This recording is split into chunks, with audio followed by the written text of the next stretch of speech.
before I do, so yeah, I'm going to get started straight away because I think there's going to be so much value this evening. I don't want to take up a lot of time at the beginning. Most of you know the format, but I'll just start off by introducing myself. I've been in property for around 30 years. I've got a buy-to-let portfolio with my wife, Geeta. So that was our core business, the buy-to-let portfolio. And when it got to a certain stage, and we were at 2007, 2008, we needed to either give our properties to an agent, an estate agent or a lettings agent. But what we decided was to expand out of the recession at that time. And that's a key point because of where we are today, expanding out of a problem. So we expanded out because there were other people who couldn't sell their properties. So they started coming to us and saying, Sunil, you let out properties. Would you mind letting our property out? So that's where our estate agency business came from. I must confess, I'm not an estate agent. We have an estate agency business. My heart is, and Geeta's heart is very much in investing, building assets, building wealth, building not wealth just for now, but long-term generational wealth. And we're always looking for opportunities. So first of all, it's the core business buy-to-let, which then we have an estate agency, which is called Family Homes. And then we started doing small conversions of offices, and then we moved into pubs. So we do this, which is some development work. So we develop properties.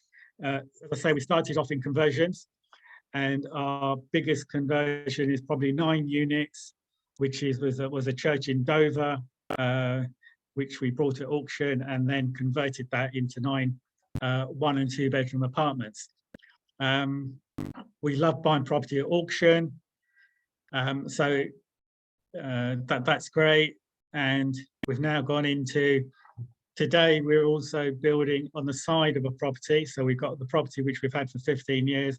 We've got planning to build. We originally got planning for 1 house. And once we got that planning permission, we went back in again and said, oh, actually, we want 2 flats. So they've given us 2 flats.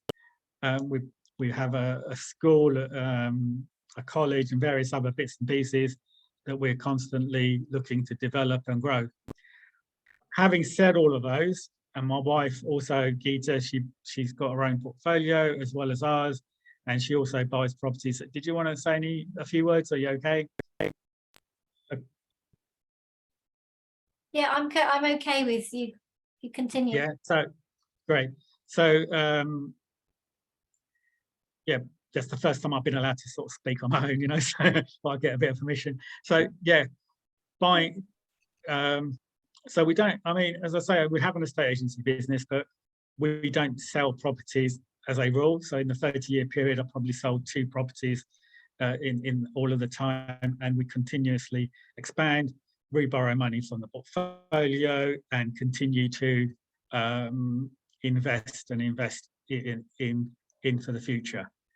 So having said all of those things, there are three key businesses, but with 11 different companies because of SPVs and everything being in separate parts. We know we're in a different part of the market now. We know that we cannot rely on Rightmove, super prime location on the market, and we need to get clever.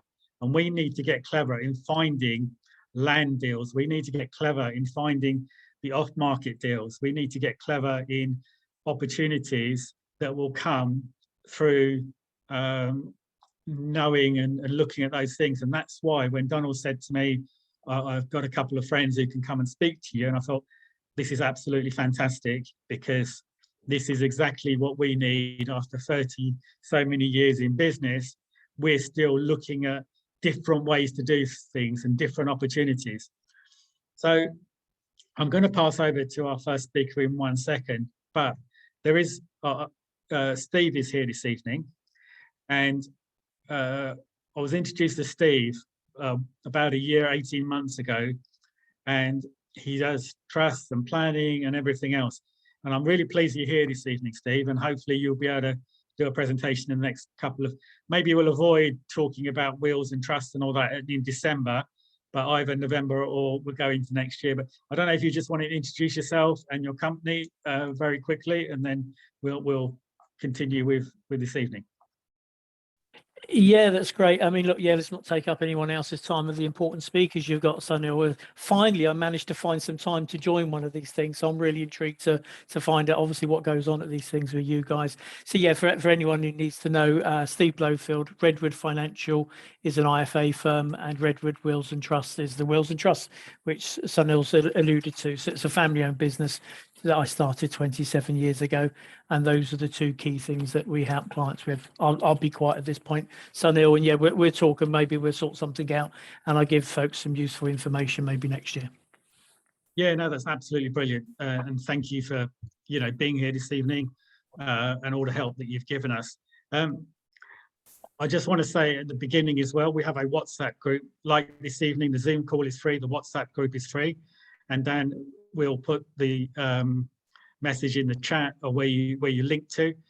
If you're in the WhatsApp group, I think there's about 250 people in there. Then you get notifications of these events, anything else.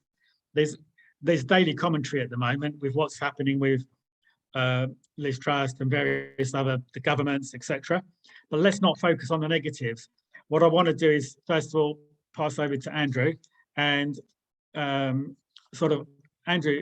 thank you for joining us this evening. Can you just tell us where you are dialing in from and how long you've been doing what you're doing and what's your background, so that people just get an idea?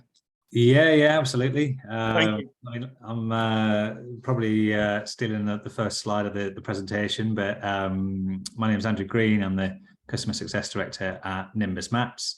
Nimbus Maps is a tool basically to help SME developers find and assess opportunities by accessing ownership information, planning, and lots of other information in there as well. Everything you need to understand a property. And my background was 10 years at a PLC developer called Taylor Wimpey, headed up a land and planning team there. And so I've been there. We've bought everything from 7 units in a back garden, 2 back gardens to get 7 units added onto an existing scheme, all the way up to managing 3,500 unit schemes that are urban extensions and that sort of thing. So I've been there and done it. I've sat in the front rooms of those property owners and trying to convince them to do a deal with me rather than someone else, and all the other bits in between. Also, I guess the financing side was a bit easier for me. I had one big PLC bank that I could go to for my deals, but even still, I think with all the options out there now for financing, then hopefully it's just as easy for the individuals as well to go and do that. But really pleased to be invited along today, and hopefully we can give you some interesting bits to have a think about and talk about how sort of Nimbus Maps can maybe help you as well. Yeah, brilliant. Thank you, Andrew. I just want to introduce you to Max before we come back to you to do the presentation, and then we'll go to Donald to see if there's anything that he wants to add, and then we'll get started if that's okay. So Max, thank you again for joining us. Really appreciate you being here. And did you want to give us some background? And yeah, of course. Yeah, thanks, Sunil. Thank you. Nice to see you. Good to see so many faces on here. Bit of background, I'm Max from a company called LandTech. We're very similar, I suppose, to Nimbus Maps. We I suppose, help SME developers source and assess off-market land opportunities. So we work with 2,000 clients across England and Wales, from the big house builders down to little people sort of just getting started and hopefully helping people along the way. So that's my sort of current situation. Background, I sort of grew up in leafy Herefordshire. Family are very small developers doing a few different bits and bobs every few years. So always sort of been in that environment, and yeah, it's great to sort of chat to like-minded people and hopefully learn some bits along the way myself, but also hopefully we can try and help with Land Insight, which we'll be running through shortly. Brilliant. Thank you. Thank you, Max. Thank you, Andrew. Just before we hand over to Andrew, and Donald's going to say a few words, but if you're looking for land deals at the moment, could you just put a 1 in the chat so we know that people are what they're looking for? So just put a 1 in the chat if you're looking currently for land deals or you're looking for opportunities. Donald, would you like to unmute and just thank you for organising this?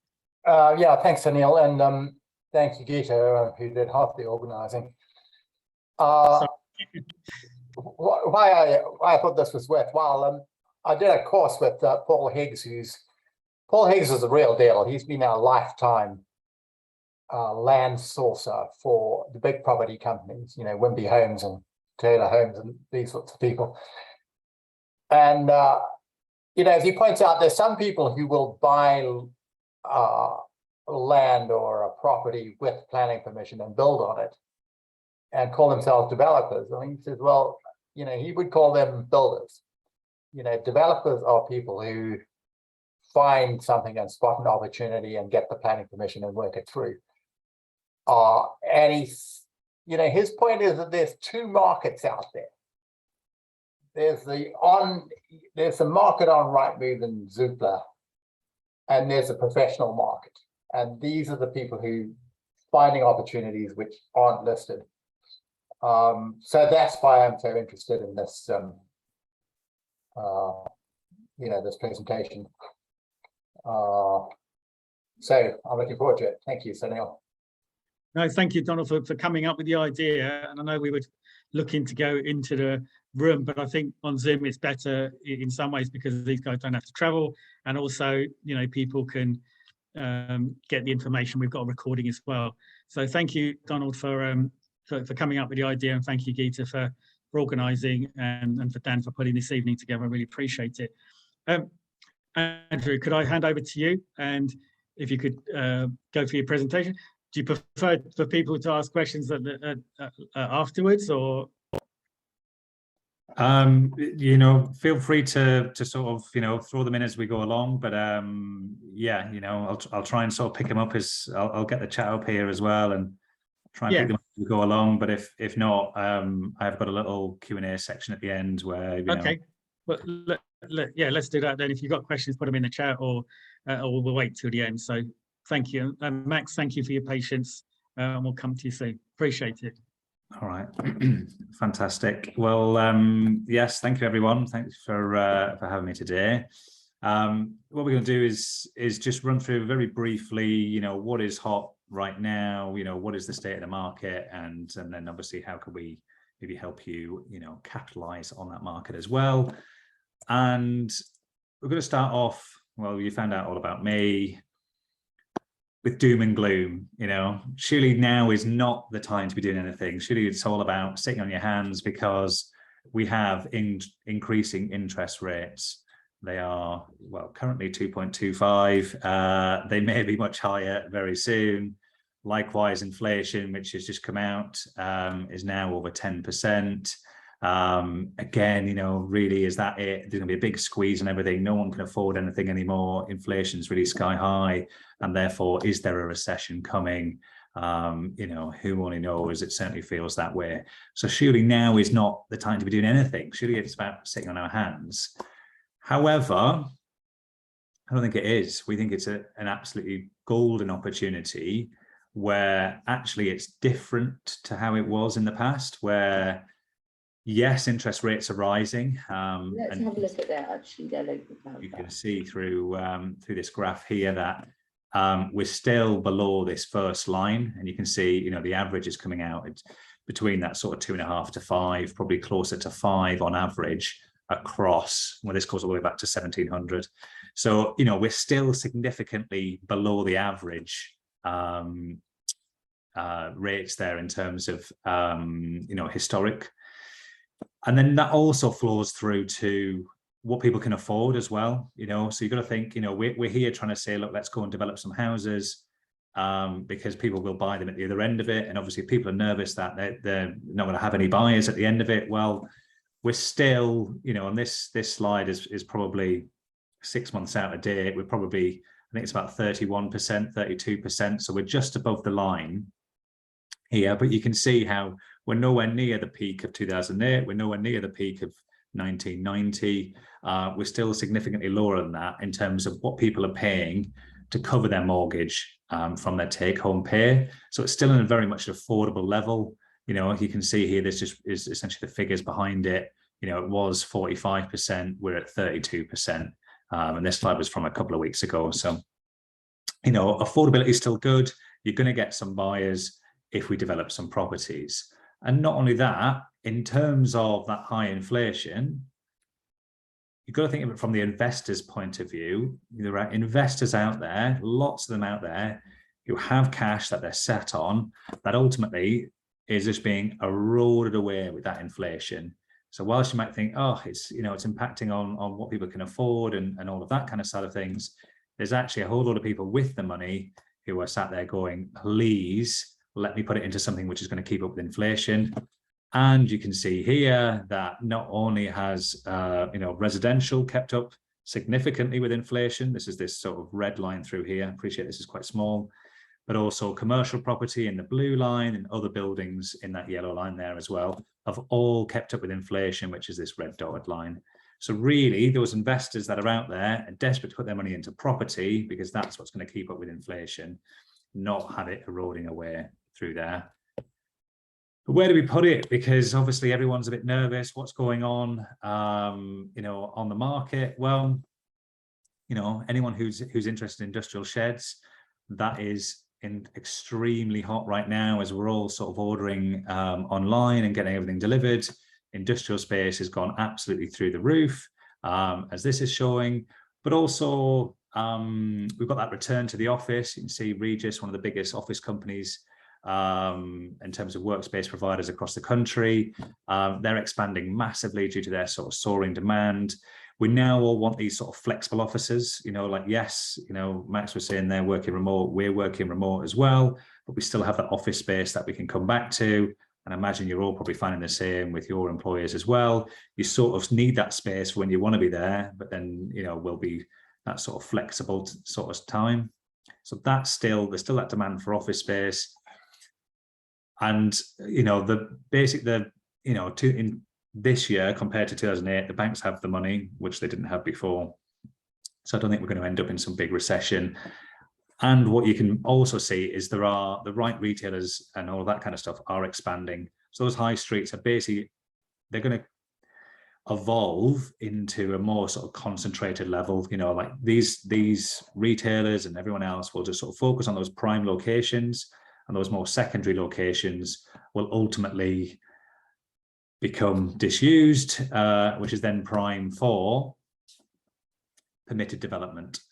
I think that's where we see everything going in terms of, you know, you look at those high street locations and ultimately what's happening on the high street. Closures are higher than openings.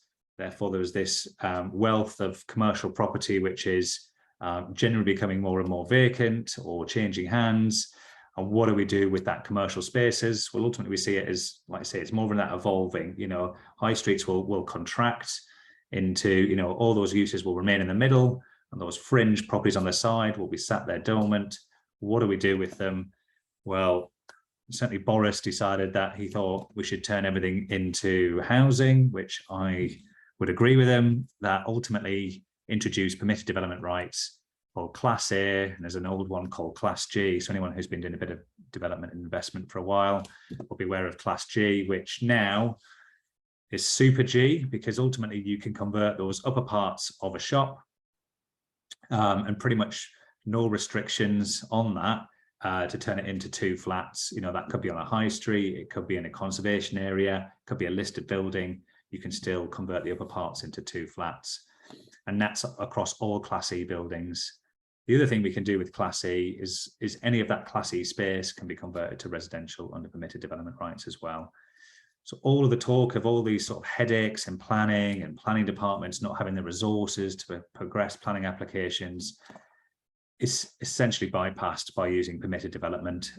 You know, you get that in 8 weeks, and they don't need anywhere near the resources to be able to sort of cope with all of the permitted development. So I think, you know, just as a sort of summary, really, ultimately we're saying it seems like it's all doom and gloom, but actually it's about where the opportunities are. And I think with where that market's going, it's ultimately there's going to be that sort of, you know, increasing supply of vacant commercial properties. You have the PD rights to be able to convert them to residential, as Sunil mentioned, things like churches into flats, all of that kind of stuff. It's going to be more that sort of conversions. I'm not saying, you still can't go off and buy a plot of land and go build some houses on it. There will still be the opportunities for all of that. But ultimately, in terms of, on a bigger scale, this is where we are right now, where it's actually more of that sort of permitted development of conversion of commercial properties to residential. So then where do we end up there? We basically then end up sort of saying, when we speak to SME developers, what do we hear? It's all very well saying, okay, great, that's what I've got to go and buy, and I'm going to go and convert it. I can't find any good ones. Everything's overpriced. It's too competitive. I can't get them to stack up. So we're trying to sort of see how we can solve that for everyone, and I think as Donald sort of mentioned, there's basically 3 sort of ways of finding sites, which are on market, which is Rightmove, Zoopla, all of that kind of stuff, auction sites, where you've got that willing seller who is basically saying, I want to sell it, but I'm offering it to as many people as I can to get the best bid back. However, and as Donald sort of alluded to, that sort of secondary market is off market. This is then where, like you say, the professionals and people who are getting the better deals are going off market to negotiate one-on-one with that particular property owner, landowner, to essentially get the deal that works for you, rather than just getting the deal that happens to be everyone else. And, it's that winner's curse. If you're bidding out everyone else, it probably means because you've got a smaller margin, or have missed something that everyone else has accounted for. And that off market, we even split down into 2 ways as well. You've got those friendly agents, and to be honest, any developer should be sort of really pushing all 3 of these angles, really. But your friendly agents, you should always have your eye on estate agents who are doing land and planning as well, through to land and new homes agents and everything else in between, who are going to basically, they're also going out trying to find off-market deals. That's what the Savills and all of those kind of people in the world are doing. They've got armies of people trying to find off-market sites that they can secure and then package out to everyone else. And ultimately, there's a semi off-market approach there. I've certainly had a few schemes where they've sort of said, look, what, we'll come to you on the next one, as opposed to bring it out to everyone. But it's all about trying to dig them out yourself and do it yourself. And when we've asked, where do people find those sites? So this is Paul Davis, one of the co-founders of Nimbus Maps. He's asked, where are people finding their sites? And you can see most of them, 90% of them, are finding them off market as opposed to on market through auctions and the like. So that's really where we want to be. How do we go about doing it? And, what are the sort of pros and cons involved? Well, there's a lot of information on this slide, but ultimately we're focusing on this right-hand side now. The right-hand side is, it allows you, the positives are, allows you to control it, allows you to scale it, allows you to be manage your own destiny, really, rather than always relying on an agent bringing you that next site, or relying on Rightmove and getting lucky with that next site that happens to come up and you manage to bid everyone else out the park. But unfortunately, the negatives are, it takes a bit more effort, takes time to agree it. You are knocking on a lot of doors to get that one site that's going to work for you. And ultimately, the way to do that is to have your strategy. What kind of properties do you want to go and target? And and we'll always say that it's really a minimum of 100 letters that you want to be sending out to those off-market people, because you've got to think you're approaching people who they're not at that point where they've decided they want to sell. If they're at the point where they've decided they wanted to sell, they're probably going to knock on one of their estate agents in the high street and say, I don't know what I'm doing. I would love, to sell this particular property, or sell some land, or whatever it happens to be, or Google it. Well, the last thing you want is them going off and Googling a big name company. You want them contacting you, and they will contact you by having a letter on their desk which says that you're interested in buying their property. And really, this is why we say at least 100 letters, because we tend to find, anecdotally from everyone, that ultimately you send those 100 letters, you'll get around 10 to 8 responses. Half of those are going to basically say no, but the way you've got to listen to that is not yet, and keep following up. And obviously no response is again, just keep following up and keep sort of contacting them. And then, you know, the ones that do say maybe, or go on, then let's have a cup of tea, you know, what have you got to offer? You know, it's about then building that relationship, building the rapport with that person, understanding what they want to achieve, and trying to find a deal that works for them. You know, like, you've got to put yourself in those shoes of Savills. This isn't just a case of, I can offer you 100 grand and I'm going to walk away. This is about saying what works for you. Maybe they want to squeeze every penny out of the site. Maybe they want to go and joint venture with you. Maybe they, you know, they just want their money and they want to go off to the Bahamas, and, you know, and they might accept a bit less, you know, to get all cash up front, you know, with no risk. So again, have those conversations. And this is a quote from Simon Zucci, which says, what's the minimum price you'd accept and still be happy? That's one of the phrases he uses to sort of try and get that level at which that owner is sort of going, you know what, okay, yeah, you know, this is where I'd be happy at this level. And then obviously you've got your appraisal to work out whether you think you can get there. So it all sounds very simple. We just need to find a load of off-market opportunities. We need to go and write to all of them. And then as long as we write to enough of them, you know, we're going to get into some discussions, and hopefully we'll find that one that works. How do we go about finding them? Well, you know, from first principles, you know, what are we actually looking for? And I guess this is, you know, again, sort of alluding to what sort of Donald mentioned around, we're either looking to intensify that use or change the use of that particular property or piece of land. You know, ultimately land is just an intensification or change of use, depending on how you want to look at it. It's going from a field, you know, even if it's agricultural values of 10 to 15,000 pound an acre, up to development values of £1-2 million an acre. Change of use, taking that office block, turning it into residential, where you're going from a lower value to a much higher value. That is ultimately development. That is how you will grow your wealth, rather than investing in a property that's paying 7% and only ever getting 7-8%.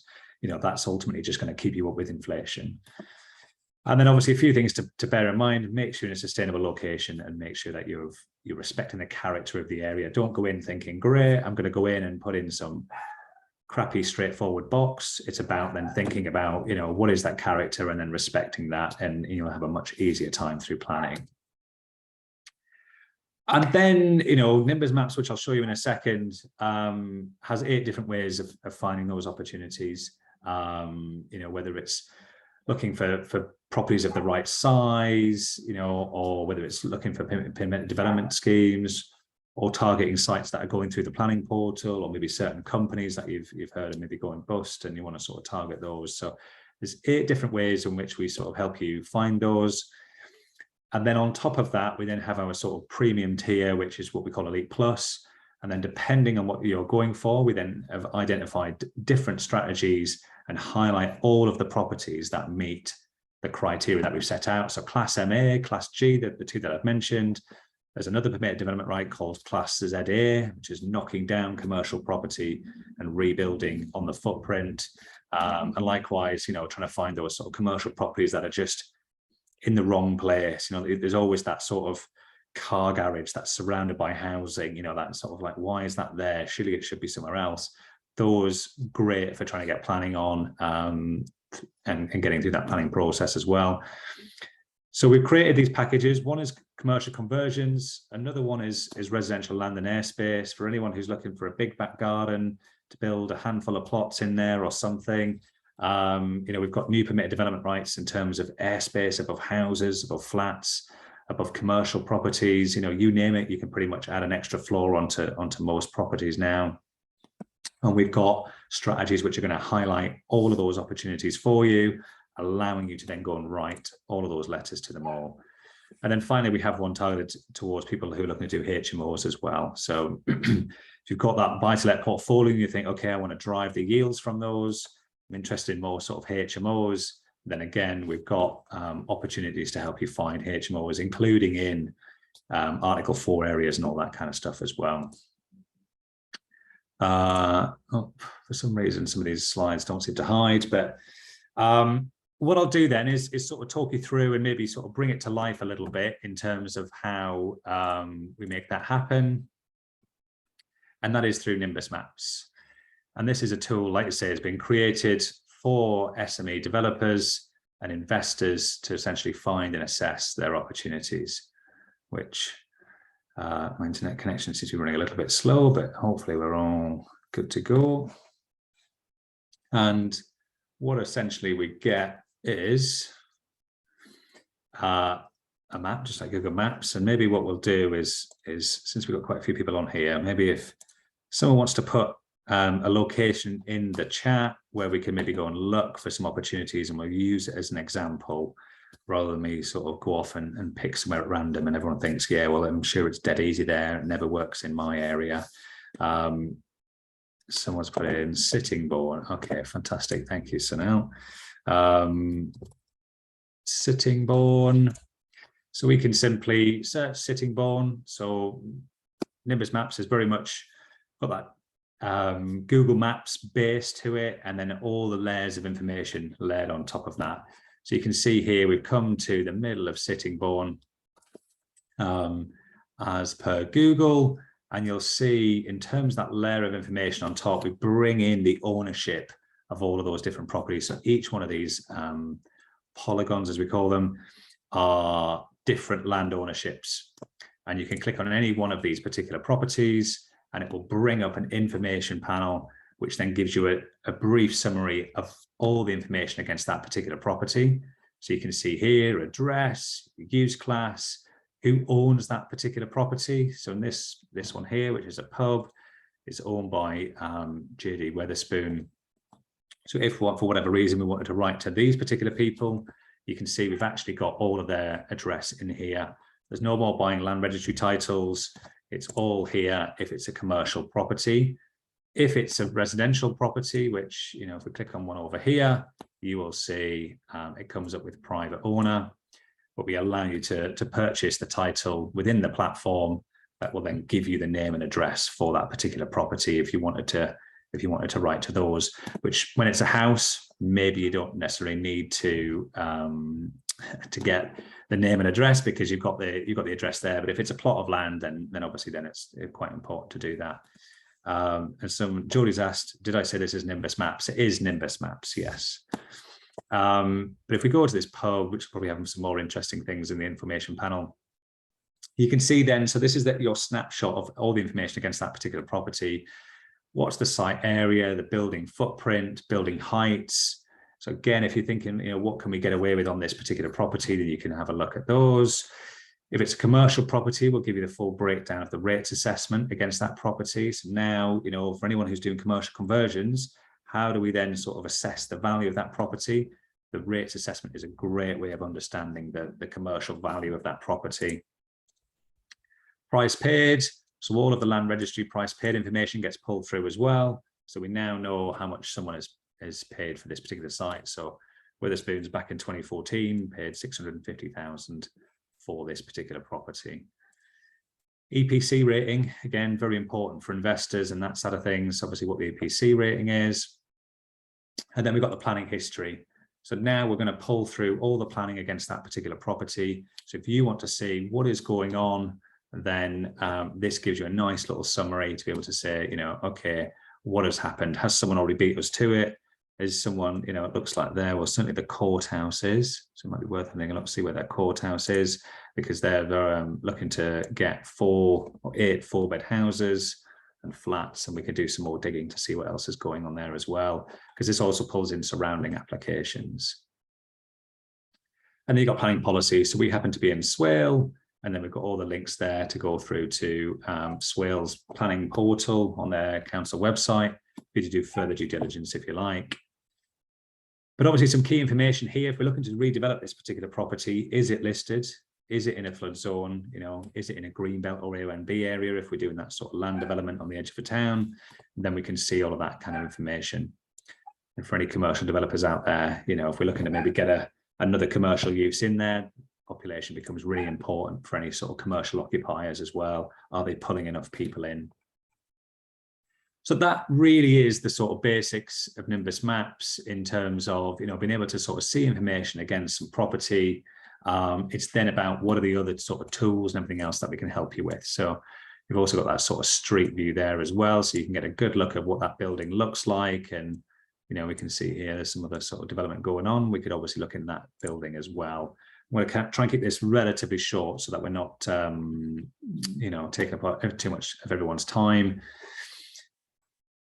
So and you've got all the various different map tools here as well. So if you want to see OS Master Maps, which is great for being able to see those sort of big back gardens and that kind of side of things. Where are those little bits of space that are really, really useful for maybe getting a little plot in the side?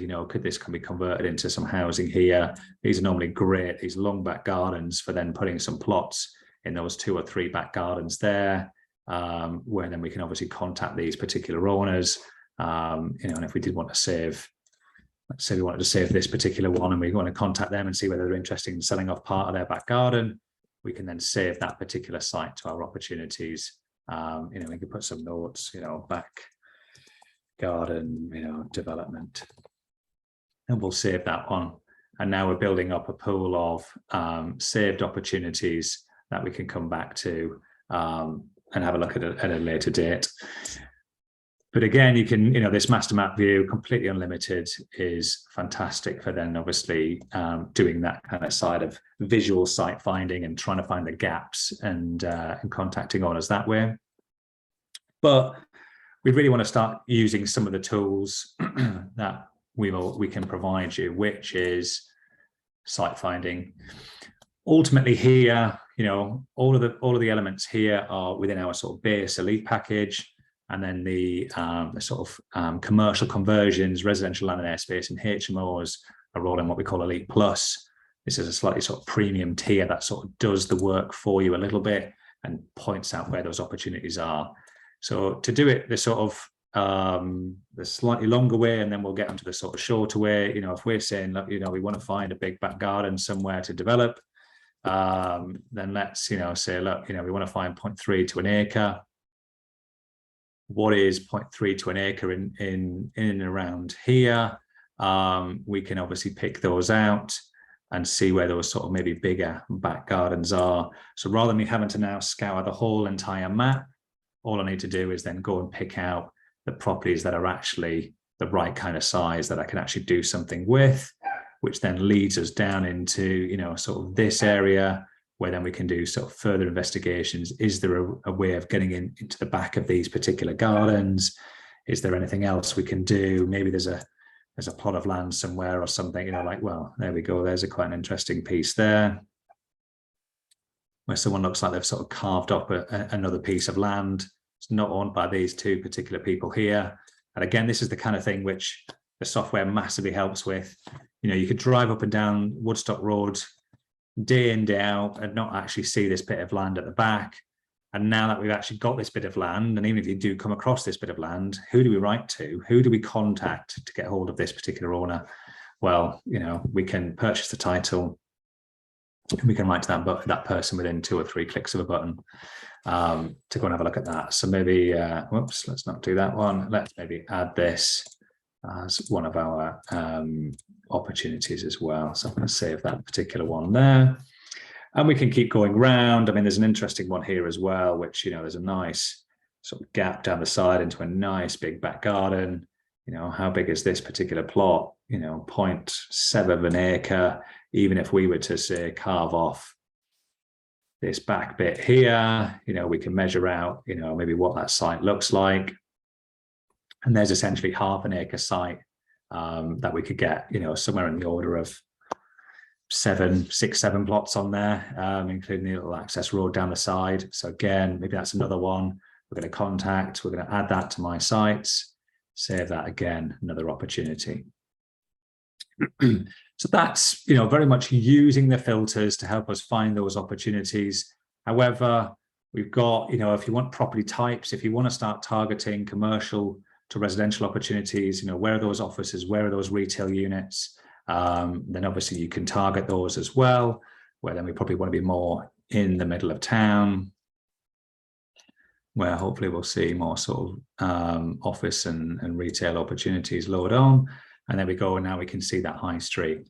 But one of the things we were finding, certainly if you're looking at a target that was PD rights, is it's a lot of clicking around. It's a lot of trying to sort of investigate, you know, okay, look, does this one work? It's owned by Europrop. Let's have a look here, you know, because we've said, look, the opportunity is where, you know, commercial conversions. Is there a decent space to redevelop here?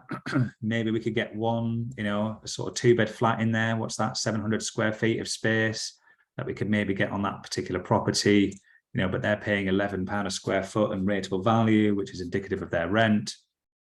You know, is that a lot relative to the area?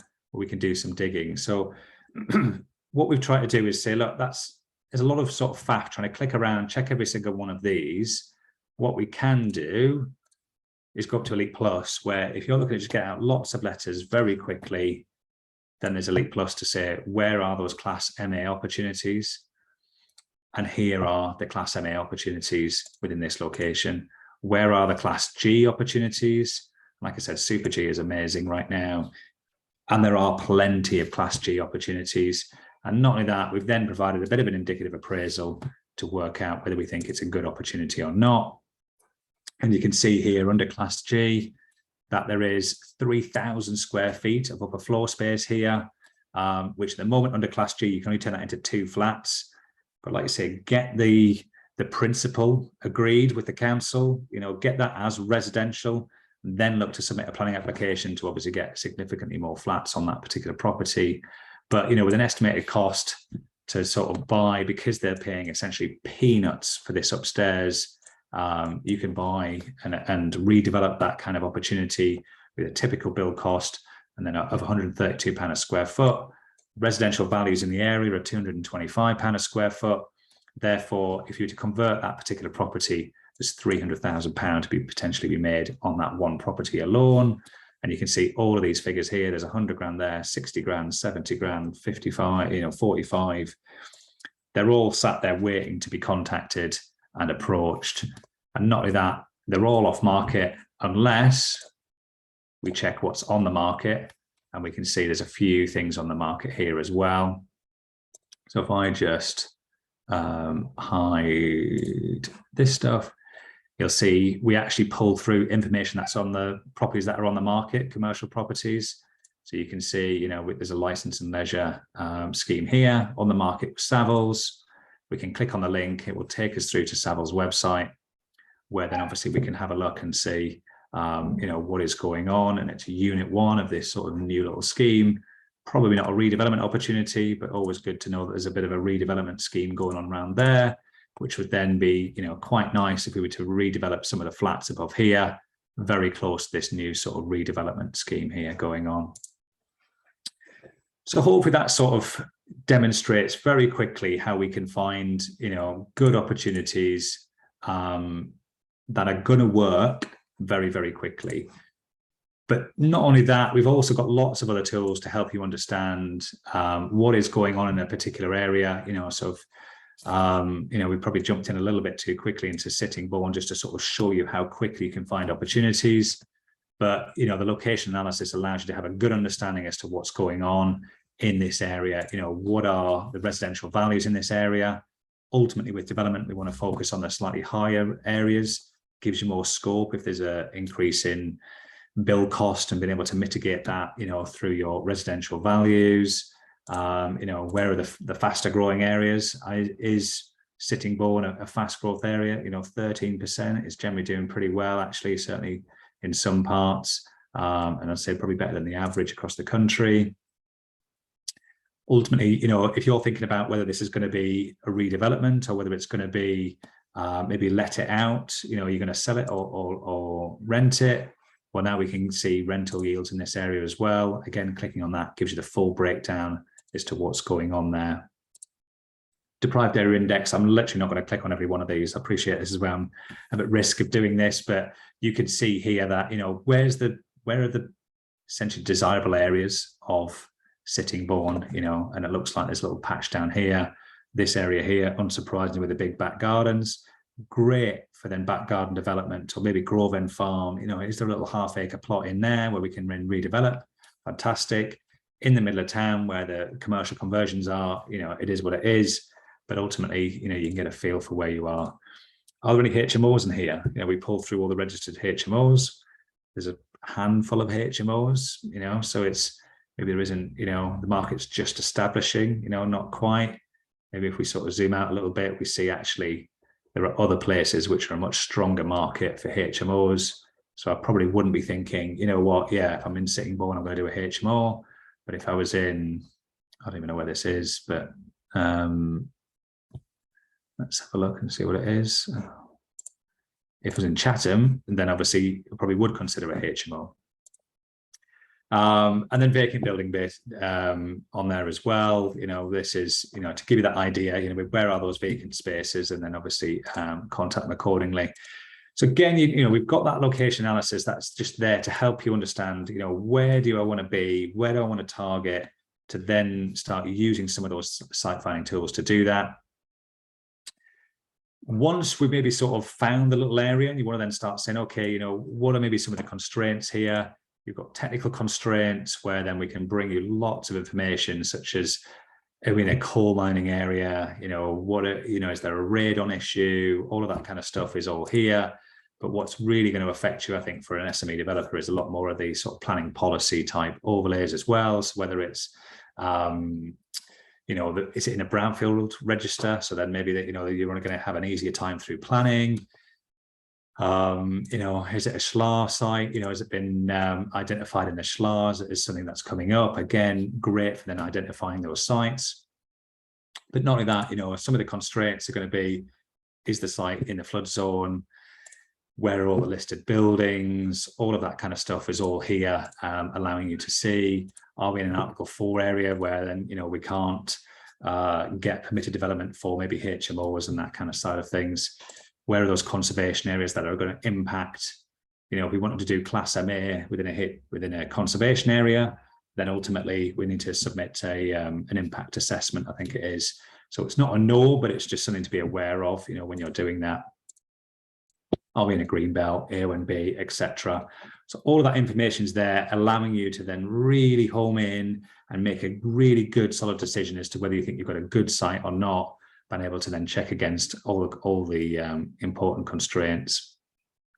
Some of the other aspects as well is maybe once you've found that opportunity, is then understanding maybe what's going on with planning and maybe what's going on with values specifically in that area. You know, if you're going to contact an investor, the last thing you want to do is basically say, you know what, you know, I've got this piece of software that basically said it was,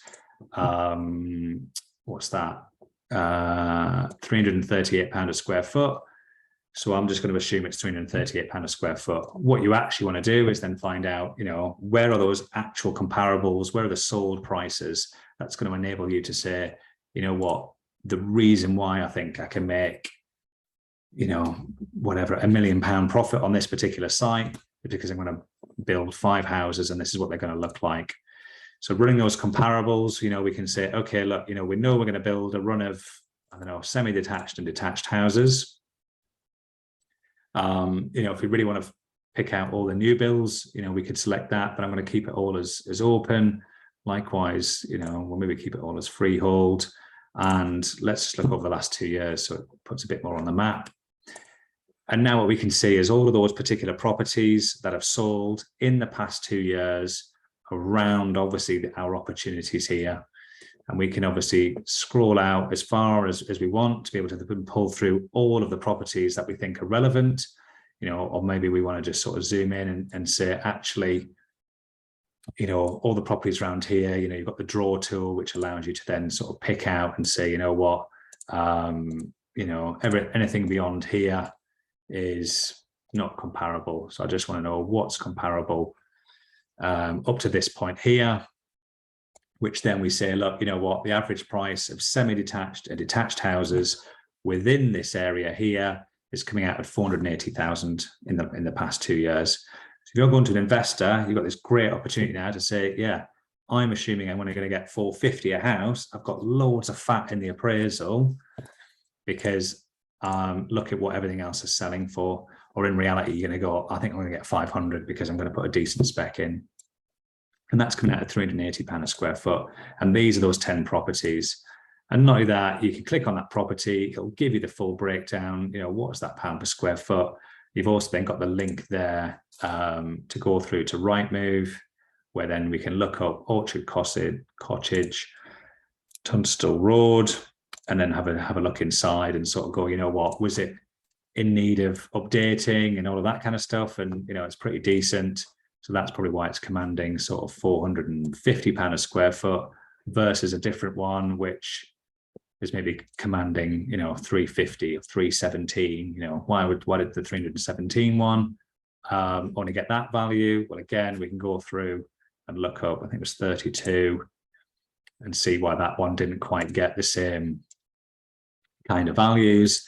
And unsurprisingly, it's got an old 70s kitchen in there. It needs redeveloping. So you can see why we're now getting that range of pound per square foot across this area, and you can do that due diligence. All this information can all be downloaded into an Excel file, allowing you to play around with this to your heart's content, throw it into your own appraisal, manipulate it however you like, put it into a pack for investors, all of that kind of stuff. All the information's here, data which it's sold, the square footage which you get from the EPC, giving you that pound per square foot, and obviously all the details against that. But she made some disparaging remarks about India. Oh, that's the one she. Right, she has, yeah. She is, oh, is the one? There we go. Sorry, Andrew. I'll try. Yeah. I don't think that was a question for me, so I'll carry on. Yeah, please. So, ultimately, you've got your comparables in terms of, if you're trying to then obviously speak to an investor or someone and say, look, this is why I think I can do this. Or when you're speaking to the landowner, you're saying, look, at the end of the day, I can only offer you £500,000 because look at what properties are selling for in this area. And the final bit on there, which I'll come on to, is just then those planning applications and understanding the planning around here. Do we think we can actually get planning for a scheme here? They're way ahead. I'm sorry, could you just mute yourself, please, everyone? And we just need to listen to Andrew, who's giving us so much great value. So, Andrew, yeah, sorry about that. Please do carry on. That's all right. That's all right. So this is now, this is bringing through all the residential applications, any commercial applications as well. What is going on in this area? And the key ones, really, the red ones, they're residential development. Blue are commercial. And if you see blue, the red circle there, they're sort of conversion opportunities as well. And interestingly, on this sort of development here, there is a few sort of red circles there. So let's have a quick look and just see what these are. And we can see single story rear extension, nothing too exciting. So no one's beat us to it and put in a scheme for, there's a conversion of an existing bungalow into its 2-story dwelling, but no one's actually putting in sort of, lots of new dwellings. There's this scheme over here. Let's have a quick look at this one. Extension boring. Okay, so interesting. There's not a lot going on in this particular part of the world. Clearly, maybe no one's managed to write to all of these particular people and try and get some development in there. Let's see if there's anything in here as well. No, again, just extensions and extra floors. But I mean, granted, the most recent one there was granted as well. So they are approving things. It's just a case of, there's not been a lot to test the council in terms of really new development in and around this area. But not only that, if we did want to get a bit of a feel for what this particular council is like, I think we said it was, let me just see, Swale. So if we want to understand what's going on with Swale, we can actually do a planning search. So now we're going to have a look at Swale District. And here is where we can now do a search across the planning portal for any planning applications that we like, basically. So it's a great way of just like filtering right through the council's planning portal to find what you want to see. So if we want to see, you know, residential development schemes, then we can do so. We can do this, where then obviously, you know, if we want to then say, look, you know, we're looking for the most recent ones, we'll always default to the most recent, but you could say, look, you know what, I want to target stuff that might have been submitted 2 or 3 years ago. You can adjust that. And again, with the number of units, maybe you're thinking, you know what, don't show me everything that Taylor Wimpey's doing. I only want to look at anything up to 50 units. We can do so. And again, if you only want to see certain status of those schemes, you can obviously filter down as well. But we'll keep it nice and open, just general residential development up to 50 units across Swale District. And like I said, it's going to find, it's finding nothing there, which is interesting. Let's just try that one more time and just see whether it's Swale. Okay, not quite sure why we can't find anything in Swale there, but let's have a look at maybe one of the surrounding authorities and just make sure it isn't just my machine or whether it's something else. But let's have a quick look. Planning search, Maidstone. Let's have a look at Maidstone residential. Find sites. Okay, maybe it's just my machine. Doesn't seem to want to doesn't want to play a ball anymore. But ultimately, what that should allow you to do is to basically do that search, find all those planning applications, and bring them all down into an Excel file. What I may do is try and just see if I can bring up an old one, just so you can sort of see what one of those looks like. Just have a quick look, and you should get a file which looks like this,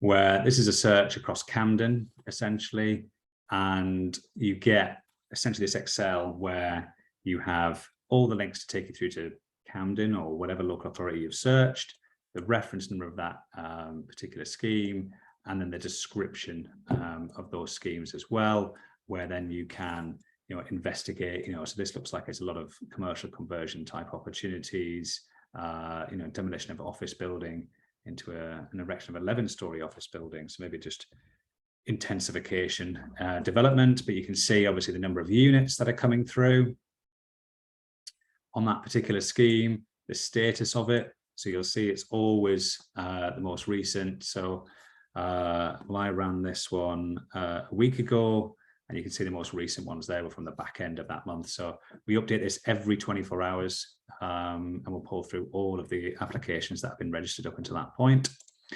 And then obviously decision dates we'll pull through where applicable, addresses, title number, linked where it is on the map, and then who owns it, you know, and this is then where the real value is.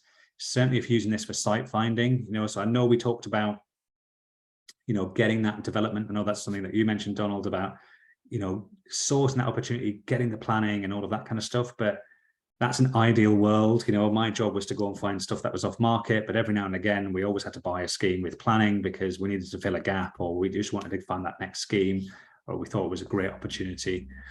Well, this is a great way of then maybe trying to get in nice and early with a new scheme that's just been submitted, and then allows you to then say, okay, who actually owns that scheme? Maybe I'm going to contact them nice and early before they've got their planning.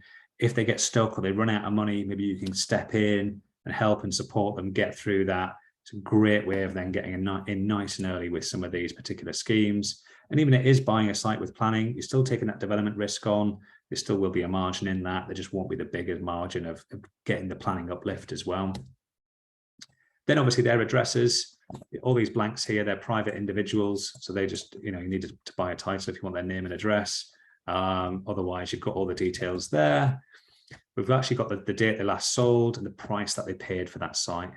So again, this becomes really valuable when you're saying, okay, I'm buying this unit, I'm converting it into a few flats. What are other people buying buildings and converting to flats for? If by doing that same planning search, you'll find what everyone else is paying for those kind of schemes. Obviously, read the application. description and make sure it's the same, and then come back to it. And then finally, you've got the applicant details there as well. So certainly anyone who's doing that resi development where maybe there's a big developer who's got an option agreement on it, they're not going to own the site. So you won't see Taylor Wimpey Persimmon and David Wilson's names here. But what you might see is them as the agent, because they're running the planning application in the background. So they'll be the applicant or the agent. And then if you're looking to start a scheme, you know, maybe you've, like I say, you've got some buy-to-lets, you're looking to get into resi development. Your normal planning consultant, you know, might not know how to do, you know, resi development or, you know, a big back garden into 5-10 units. Who does do that? This is a great way of then finding out, you know, what are those architects, planning consultants who can help you get planning in that local authority. So, you know, if we want to be speaking to someone in Camden, we will then probably be using someone who knows Camden well and knows your kind of development. And this is a great way of then finding out who that is. So I think I'm conscious that I've probably just tried to cover a brief overview. I've not gone through absolutely everything.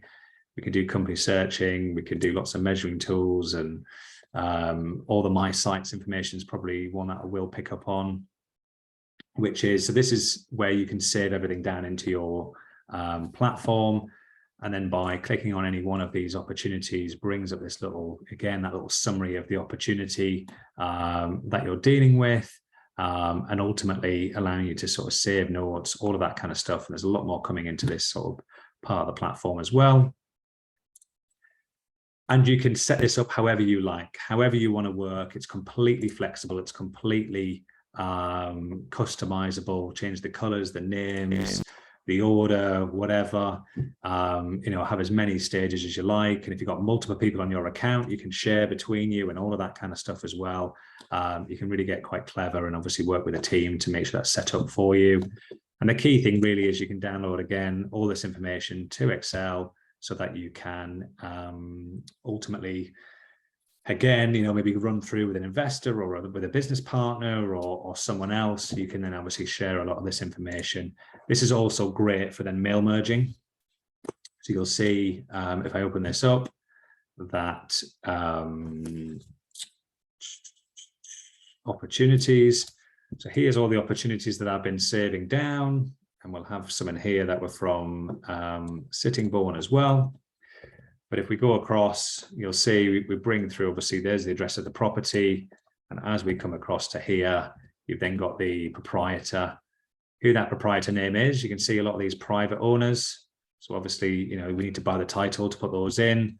But anything that's owned by a company, we've brought the company in, we've split out all of the name and address there so that you can then obviously mail merge, you know, copy this bit, mail merge this with your letter to go and then write to all of those particular people.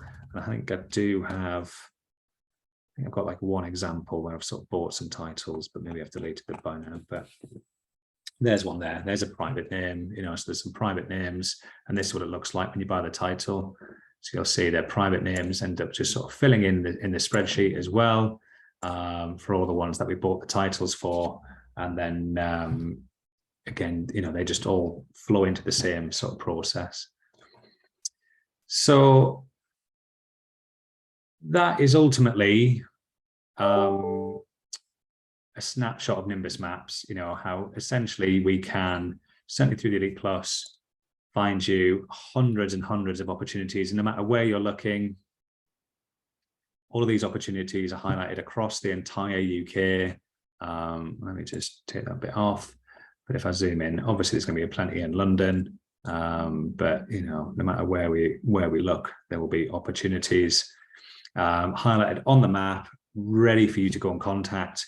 And literally yesterday, I spoke to someone who said they've found one in this place called Sutton, I think it was, and they've just exchanged on their first scheme. Literally found through these strategies, enabling them to find those. So hopefully we've shown, you know, you can find those opportunities, you can assess them, understand the area that you're dealing with this right-hand side as well, saving them all down, writing all your letters to hopefully then contacting that relevant person to find that deal. with lots of other tools. But just to finish off, if I come back to the presentation, clearly my machine is struggling to cope with Teams and with Zoom and all of that kind of stuff, but come on. Then what we can do is, bear with me, this is probably a time where I can actually see some of the questions, although I will open it up to questions in 2 seconds. And let's get through all this again. Bear with me a second.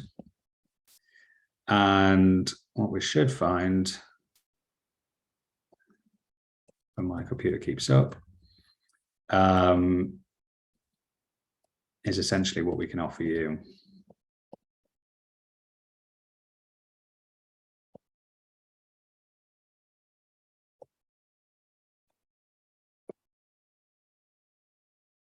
Right, it looks like my computer is slowly catching up with us. Here we go.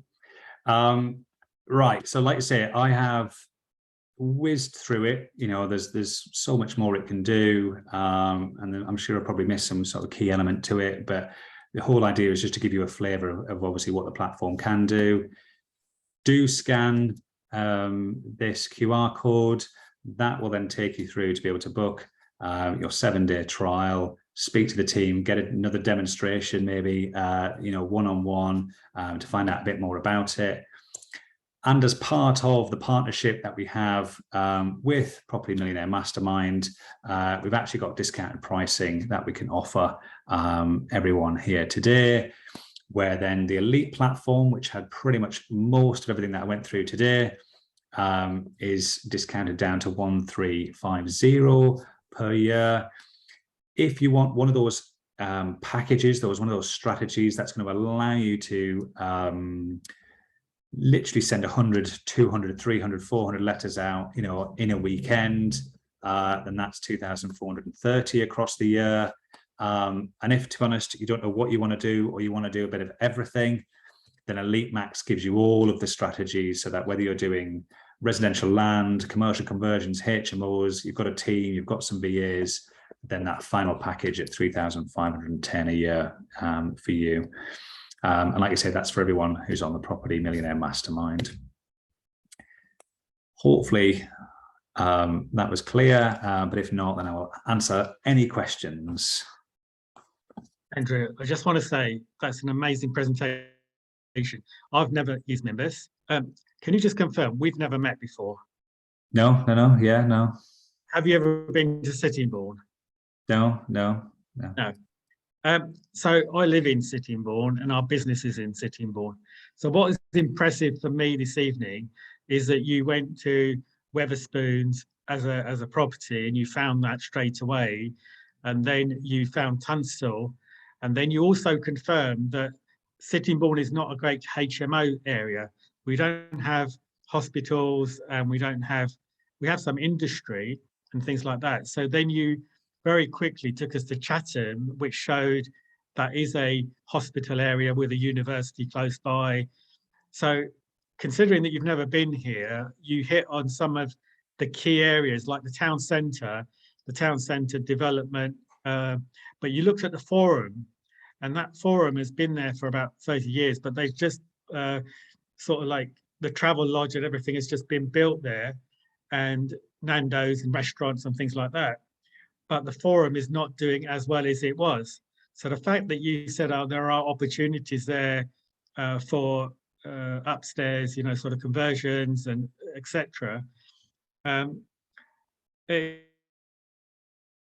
It's very impressive because, as I say, you've never been here, and I've not.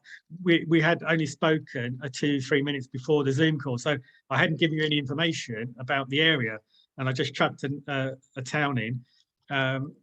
And you were able to find, you gave us some precise information. So if you're listening this evening, there's 2 things. Andrew has kindly given an offer to you for members and the products that they have. We're not on any commissions or anything, because that's not the way we work. But I want to endorse what he's just said, because knowing this town for the last 30 years, he spotted some opportunities very, very quickly, and the gardens, Woodstock Road, and all of those. So that was really useful for me. So I appreciate that. There are some 3 or 4 questions which I can go through very quickly in the chat box. Is that okay? Yeah, absolutely. Yeah. So, yeah, no, thank you. So I really appreciate it, and genuinely from my heart, I appreciate the ability of what you've been able to do very quickly, because when you know a town and somebody else comes in and within seconds they use it, and where you were at the Wetherspoons, we're just 2 streets down. So that was really, really great. So the questions that not in any particular order, but can members look for service accommodation capabilities in the area? So although you mentioned HMOs, but is the person was asking about serviced accommodation. So not necessarily serviced accommodation. One of the strategies that we're working on at the moment, which will be coming into the platform very soon, is sort of unbroken blocks of flats, which I know a lot of people who are doing that serviced accommodation are looking for, where we can see there are multiple addresses on a title, but there are no leases on that title. So it gives you an opportunity to then, if you are looking to do that, to find new properties for that. But looking for existing serviced accommodation, then it's very difficult to be able to filter that out from the data that's available. HMOs, yes, we can show you all the licensed HMOs that are on the register for the local authority, as we saw with Chatham and some of the other surrounding towns and things that had lots of HMOs. Brilliant. I hope that answers the question. And the second question is, what other software are similar to members out there? I know Max is going to come on later, but if there's anything else that you want to highlight, but I don't know why that question is really relevant, because when you look at the amount of detail that you've shown us, and I think, yeah, we just had a comment in there, very impressive software. So you can answer the question if you wish to, but if you don't, I'm happy with that. So. Yeah, I mean, I think, like you say, you're about to, have a presentation from Max, which is another piece of software out there on the market. And I think, like I said, I'd be blind if we didn't say, like, we get people saying they're comparing against us and Land Insight, and so I think whether this was on purpose or not, I think you've arguably got the sort of 2 pieces of software that are out there that a lot of people sort of compare, against each other a lot of the time. Yeah, brilliant. And although you put the figures down on a yearly basis, the question is in the chat box, please can you give us pricing on a monthly basis? What's any monthly pricing offers? Yeah, I think there's not necessarily offers on the monthly pricing, but essentially, basically there is monthly pricing, but it's slightly more expensive is the long and short of it. I don't have the exact figures here. I mean, what I could do is maybe put the link to the pricing page in the chat, maybe once I stop sharing and everything else, so that you've got a link to go and look at the pricing. But by paying up front, you're benefiting from from the best pricing that we offer. If you want to then pay monthly and have that more sort of flexibility, then obviously you don't benefit from the same level of discounts and everything. Yeah, brilliant. Thank you, and thank you for the question there. We will be sending out the presentation, Andrew, if that's okay with you, because we've got a database of emails, and maybe we could put the pricing on a monthly, and the same with Max as well. So utilities and broadband in commercial properties, does Nimbus show that? Utilities, no. What we do offer is the ability to purchase utility searches. So we don't bring in all of the utility searches. They don't have this sort of ability for us just to sort of load everything in. But you can do searches that you pay for individually. So if you've got a particular property that you want, and you want to then do that utility search to find out where everything is, then you can purchase that report. I think they're between £50 and £500, depending on the scope and everything of what you're looking to do. Yeah, Brilliant. And although, I mean, and the other thing, Andrew, which was very impressive, is that you picked up on water searches, because when we put in planning applications, that not the water searches, the flood risks, that always comes up in Swale, that we always need to submit a flood risk. I suppose we're on the River Swale, but yeah, that's always a key requirement of any planning application. So thank you for picking that up. Jodie, you've got your hand raised, so please unmute yourself and ask your question. Okay, yeah, sorry, it's hard for me to type. Thank you, Jodie. Can you hear me okay? No, it's much better that you speak directly. Thank you. Okay, so yeah, I just wanted to clarify, because I think I missed a bit of the conversation. Is this, are we buying, is it a piece of software that's only available from yourselves and we're buying it with some training how to use it, or are we buying into access to the software and we give you the criteria and you find it? I just missed the beginning bit and I'm a little bit confused. Yeah, no, so you're essentially, the prices there are to buy access to the software to allow you to go and, you know, do your searches in the areas that you want for the type of property that you want to find. You know, to pick up on the sort of training and support, absolutely, you know, everyone who signs up, you know, we have onboarding where we get you all set up, we provide training, we run pretty much daily sessions. You know, if you want to then come and join a sort of a group session where we sort of will talk through sort of key features and key examples for different personas of people. And then we run weekly webinars, monthly training sessions.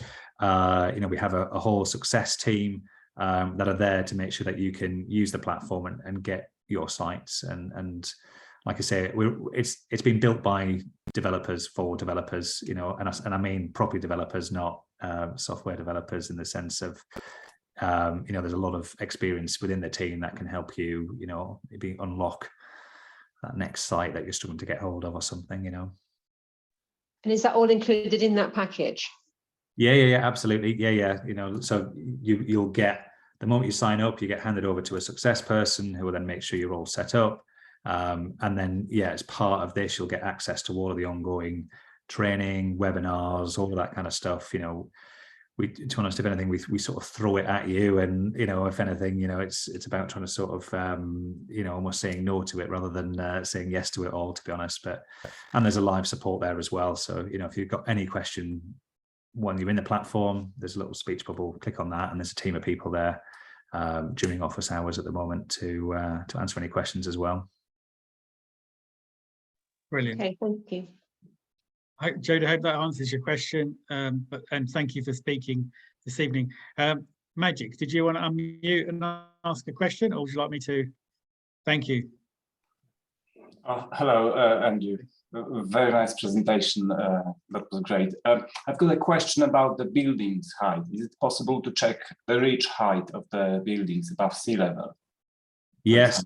Yeah. So we give the eaves height and the ridge height. So you can then obviously then look at the two, and that's on every building. Yeah. Great, thank you. I thought it was an unusual question until I saw he was asking.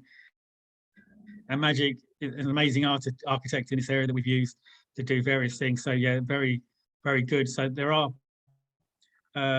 you're not just looking for developments, but if your architect needs to check information, it's still there as well. If there's any other questions that people have got, please feel free to try and mute, because Andrew needs to shoot off. He's kindly come in this evening before putting the kids to bed, so I appreciate that. So please feel free to unmute yourselves and just ask any final questions. Go for it, Thomas. I didn't quite have a question, but the only thing I was going to ask to clarify, what was the difference between the elite, because you had the opportunity for a premium overlay package, I think it was called. What does that provide compared to the Elite Plus compared to the Elite? Thank you. No problem. So the Elite Plus gives you access to the strategies. So like I've said, with the, you know, that state of the market, we see, you know, commercial conversion's been a key one of those. So if you want to have those commercial conversion opportunities and just essentially be pointed to where they are, you know, within your area, then that's what the Elite Plus gives you access to, is to be able to then overlay those onto the map. target all the ones that you want, assess those, and then obviously write out to all of those off market. That's Elite Plus, that's the middle band that we call it. And then you've got Elite Max, which is essentially all of the strategies, whether you're doing HMOs, commercial conversions, resi land. If you want to do all of those together, then that's what the top package is for you. Awesome, thank you.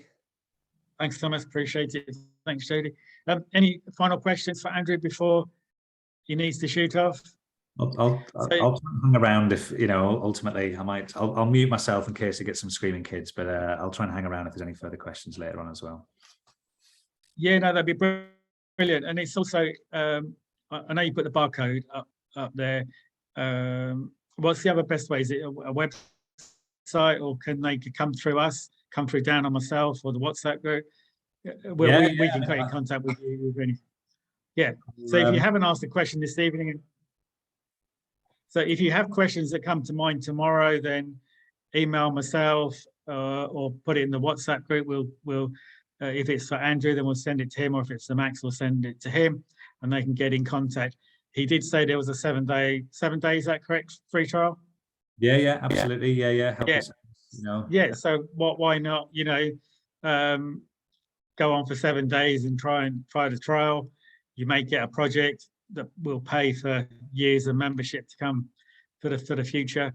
So yeah, Andrew, as I say, very impressive, because we picked Sittingbourne, and we know the area really well, and you picked up on the key aspects very, very quickly, and it just shows the strength of your product as well as your ability to use it. So thank you.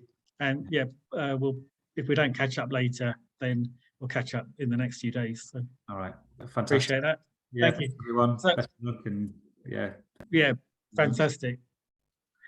So just before we go to Max, Ranjit is going to come in as he normally does and supports this event.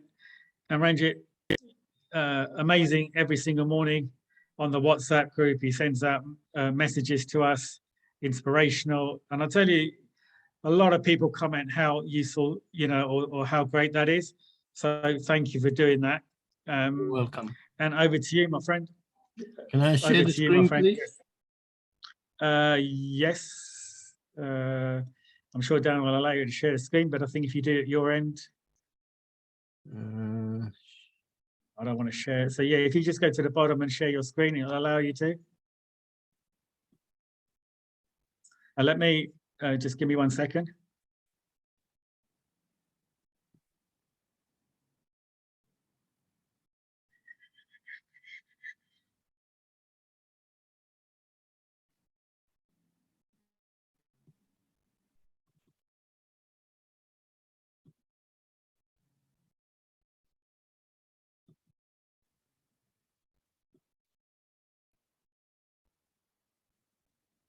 Can you see the screen?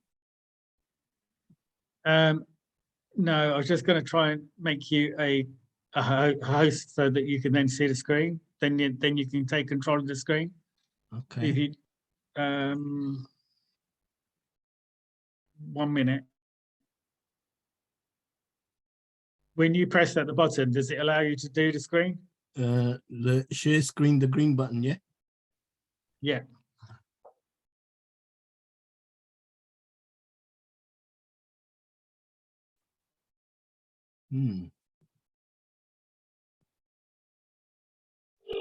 I'll just get some help. I'll phone a friend, just one.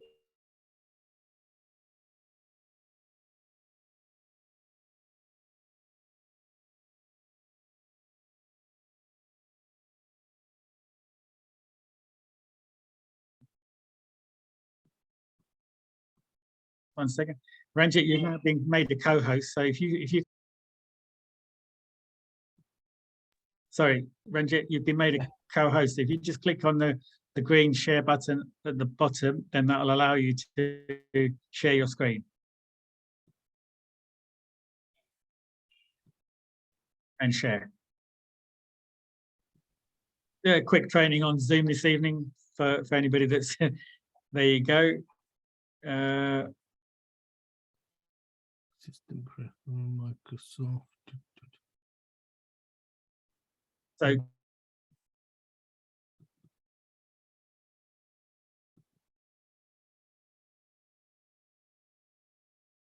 Now? No? No. No. Okay, what I'll do, I'll just talk and I'll send Yeah, the slide on your WhatsApp group. Is that okay? Yeah, okay. That'd be great.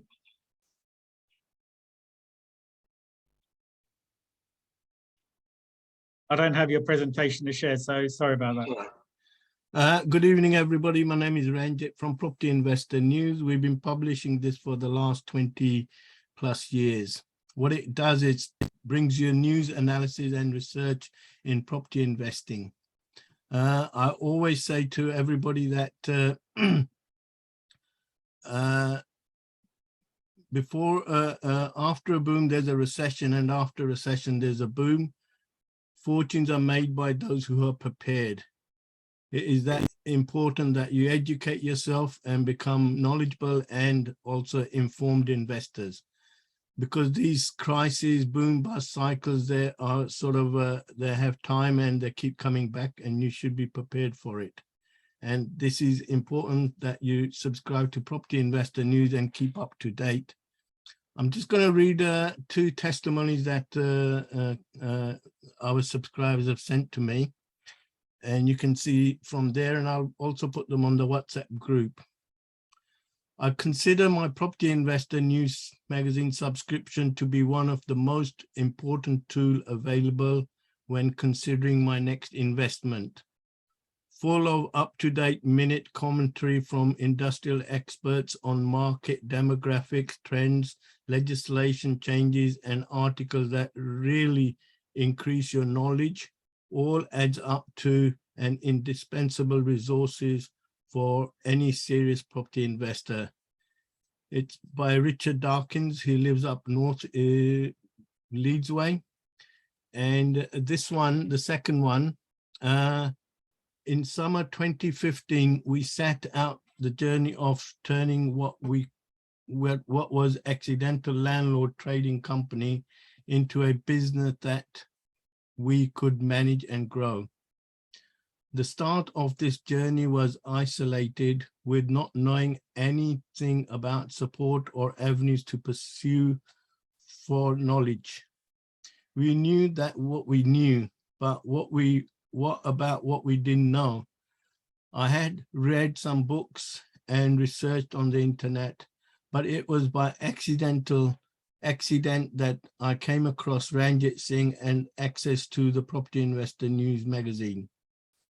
Once joining, I quickly signed up to attend one of the tax courses run by Carl Bailey. Carl Bailey is one of the top tax experts, and he writes for the magazine, and networked it amongst a venue of very like-minded people. Having access to the network and the publication, it has given us confidence to grow our business with a strong business plan and work on realistic timeline to achieve our desired results. It's Catherine Burke, they live in Hertfordshire. When I met her back in 2015, and then I met her 8 months later, and at Excel Property Show, she came up to our stand and said, you know, that was the best thing I ever did. And she thanked me. I said, it's not, you need to thank me. You're the one who subscribed. She said, for several years, our business was flat, and we thought we've sort of done what that can be done, and that is the end of it. Until they started reading the magazine, their business sort of being flat started going upward trend.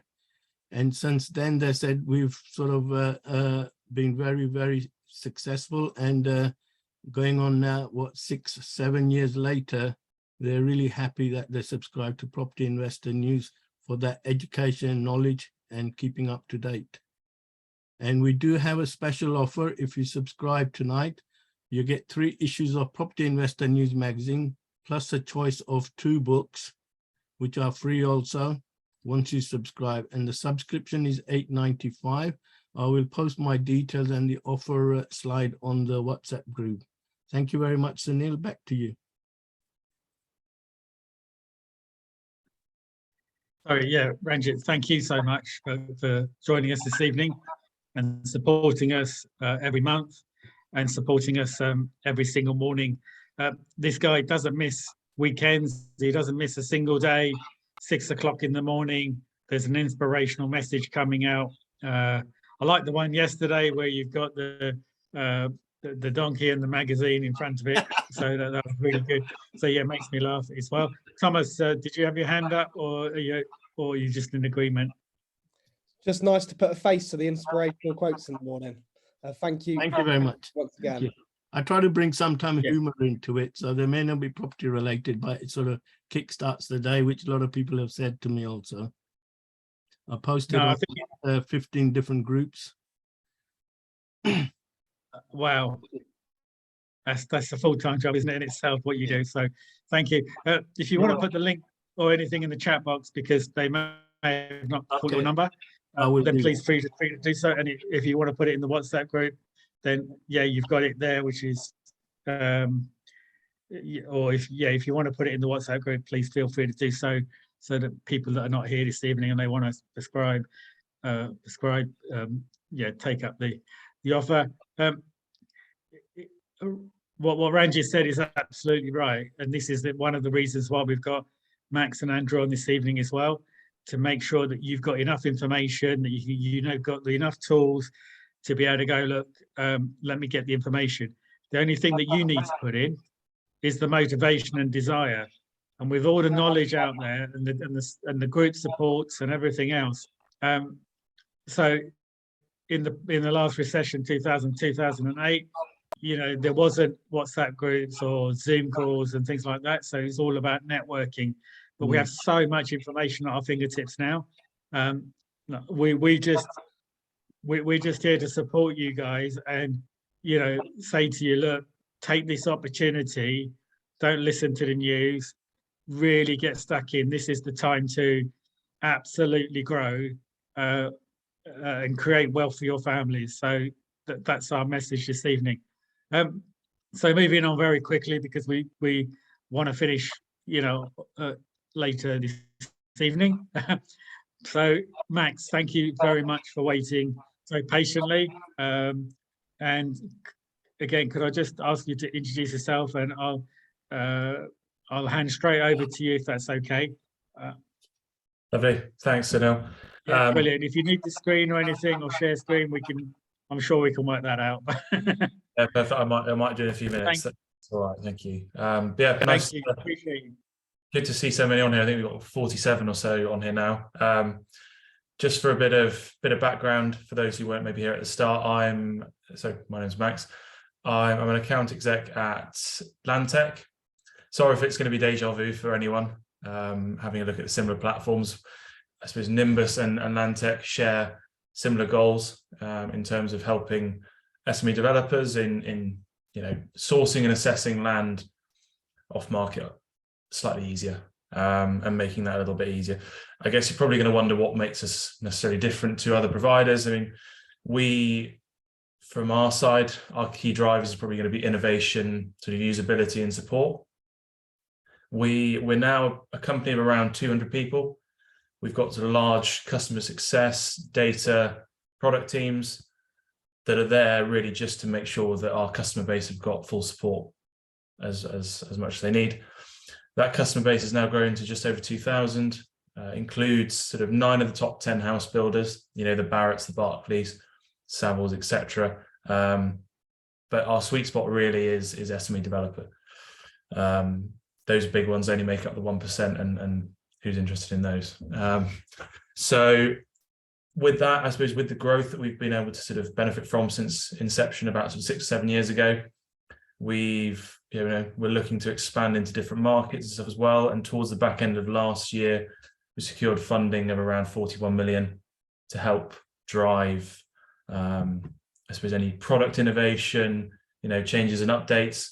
We have very open streams with our customers and prospective customers to try and bring on stream any requests or any particular data sets they might want to see as well. So we try and have a very sort of dynamic relationship with our customers and anyone who's sort of looking to sign up. So I won't talk too long. I appreciate it's quite late now.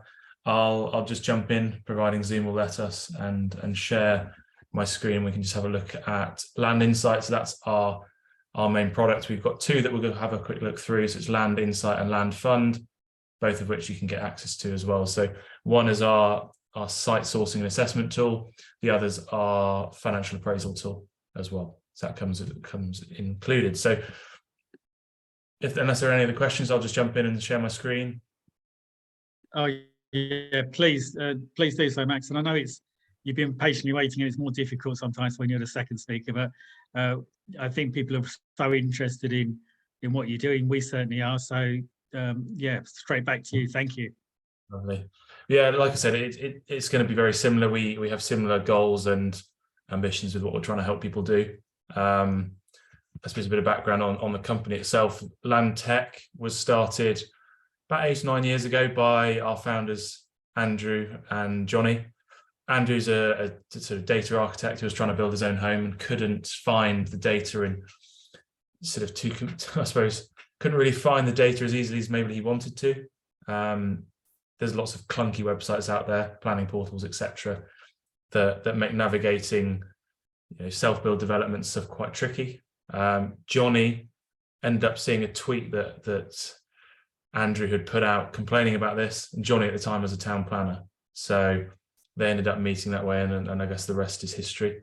So hopefully we can help out.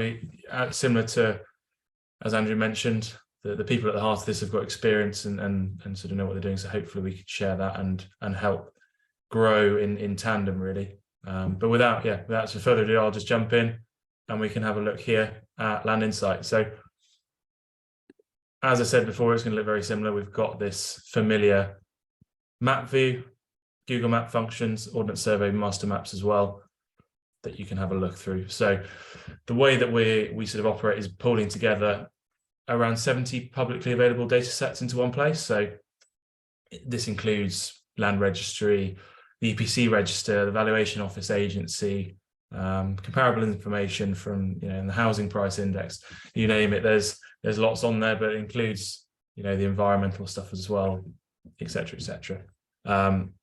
So what I'll do is I'll just give you a sort of quite high level overview of the platform. We can just run through it in a bit of detail, potentially at a later date if it's something that you're interested in.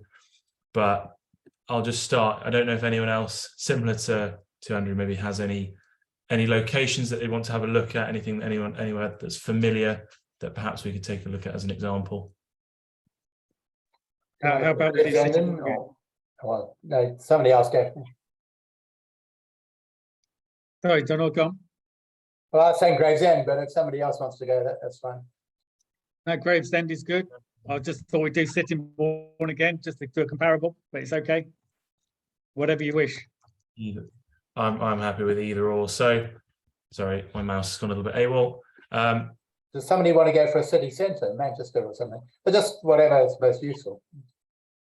Yeah, whatever works for you. I'm happy to try. We can have a look at sort of multiple if we have time. But this is, I suppose, as I sort of mentioned earlier, it's pulling together all the data into one place. So we've got these 6 different layers that are going to overlay our map.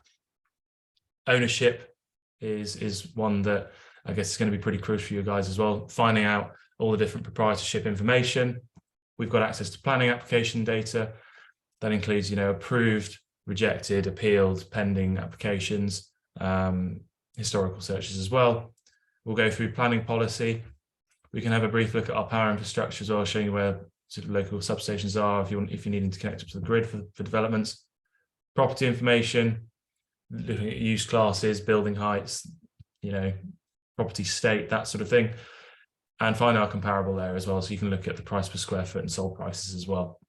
But straight away, I'll just dive in and we can just have a look at the ownership within Gravesend. So if I just open up the legend down the bottom corner, you can see just these few colours. So anything that we're looking at in red, nice and clear, is company owned. So if I just click on this parcel down here, the freeholder information just pops up as well. So all I need to do is click through there. I can see the details have been pulled through from company's house. And down at the bottom, we have the freehold title as well, which you can purchase through Land Insight. So that's nice and easy, quick, sort of quickly identified who the owners are there. We can also measure the site as well really quickly and just get imperial metric on there and just find that data quickly. Secondly, anything in this sort of stone color is going to be corporate bodies, so charities, trusts and the like. Sorry, my mouse has gone again. Excuse me. So you can see the Port of London have got this little plot on the edge of the river. And similarly, freehold title again. Anything in blue is council owned. So you've got Graves from there. And this amber color is housing association. So really quickly, you can just find out those sort of main four ownership types. Anything sort of clear parcels are privately owned. So you can click into these and purchase a freehold title and find out that it's Mr. and Mrs. Smith that own this property. Really, really quick and simple. We also have an ownership search function as well. So if you want to potentially look at company portfolios, or, you know, at the moment there's, as we sort of discussed, there's a slightly sort of turbulent outset. Companies looking to offload assets. Wetherspoon, for example, are shifting quite a few pubs. If you want to search for anything within their portfolio, then you can do that. And that will bring up any of their assets on the map view. So if I just zoom out a little bit, search again, we can see all the titles for JD Wetherspoon. So it's a really quick way of just identifying potential opportunities, but you can also search by the other different proprietorship types as well if you need to. Really quick and easy, and hopefully nice and sort of user-friendly. You can also reverse engineer the searches as well. If you have a freehold title to hand and you want to just pop that in here, then that will bring this up on the map as well. So it's a really quick way of just identifying who owns it, who you need to be contacting as well, and yeah, how you sort of go about potentially sourcing some new deals. I'll just quickly jump into our planning layer as well. Again, sorry if this looks very, very familiar, but we're able to show residential and commercial applications. If I flick these on as well, the other ones might include sort of refurbishments as well, so you can search for those specifically. We've got a few options to filter here that we want to have a look at. So maybe for now, let's just look at residential just to keep it nice and sort of clean.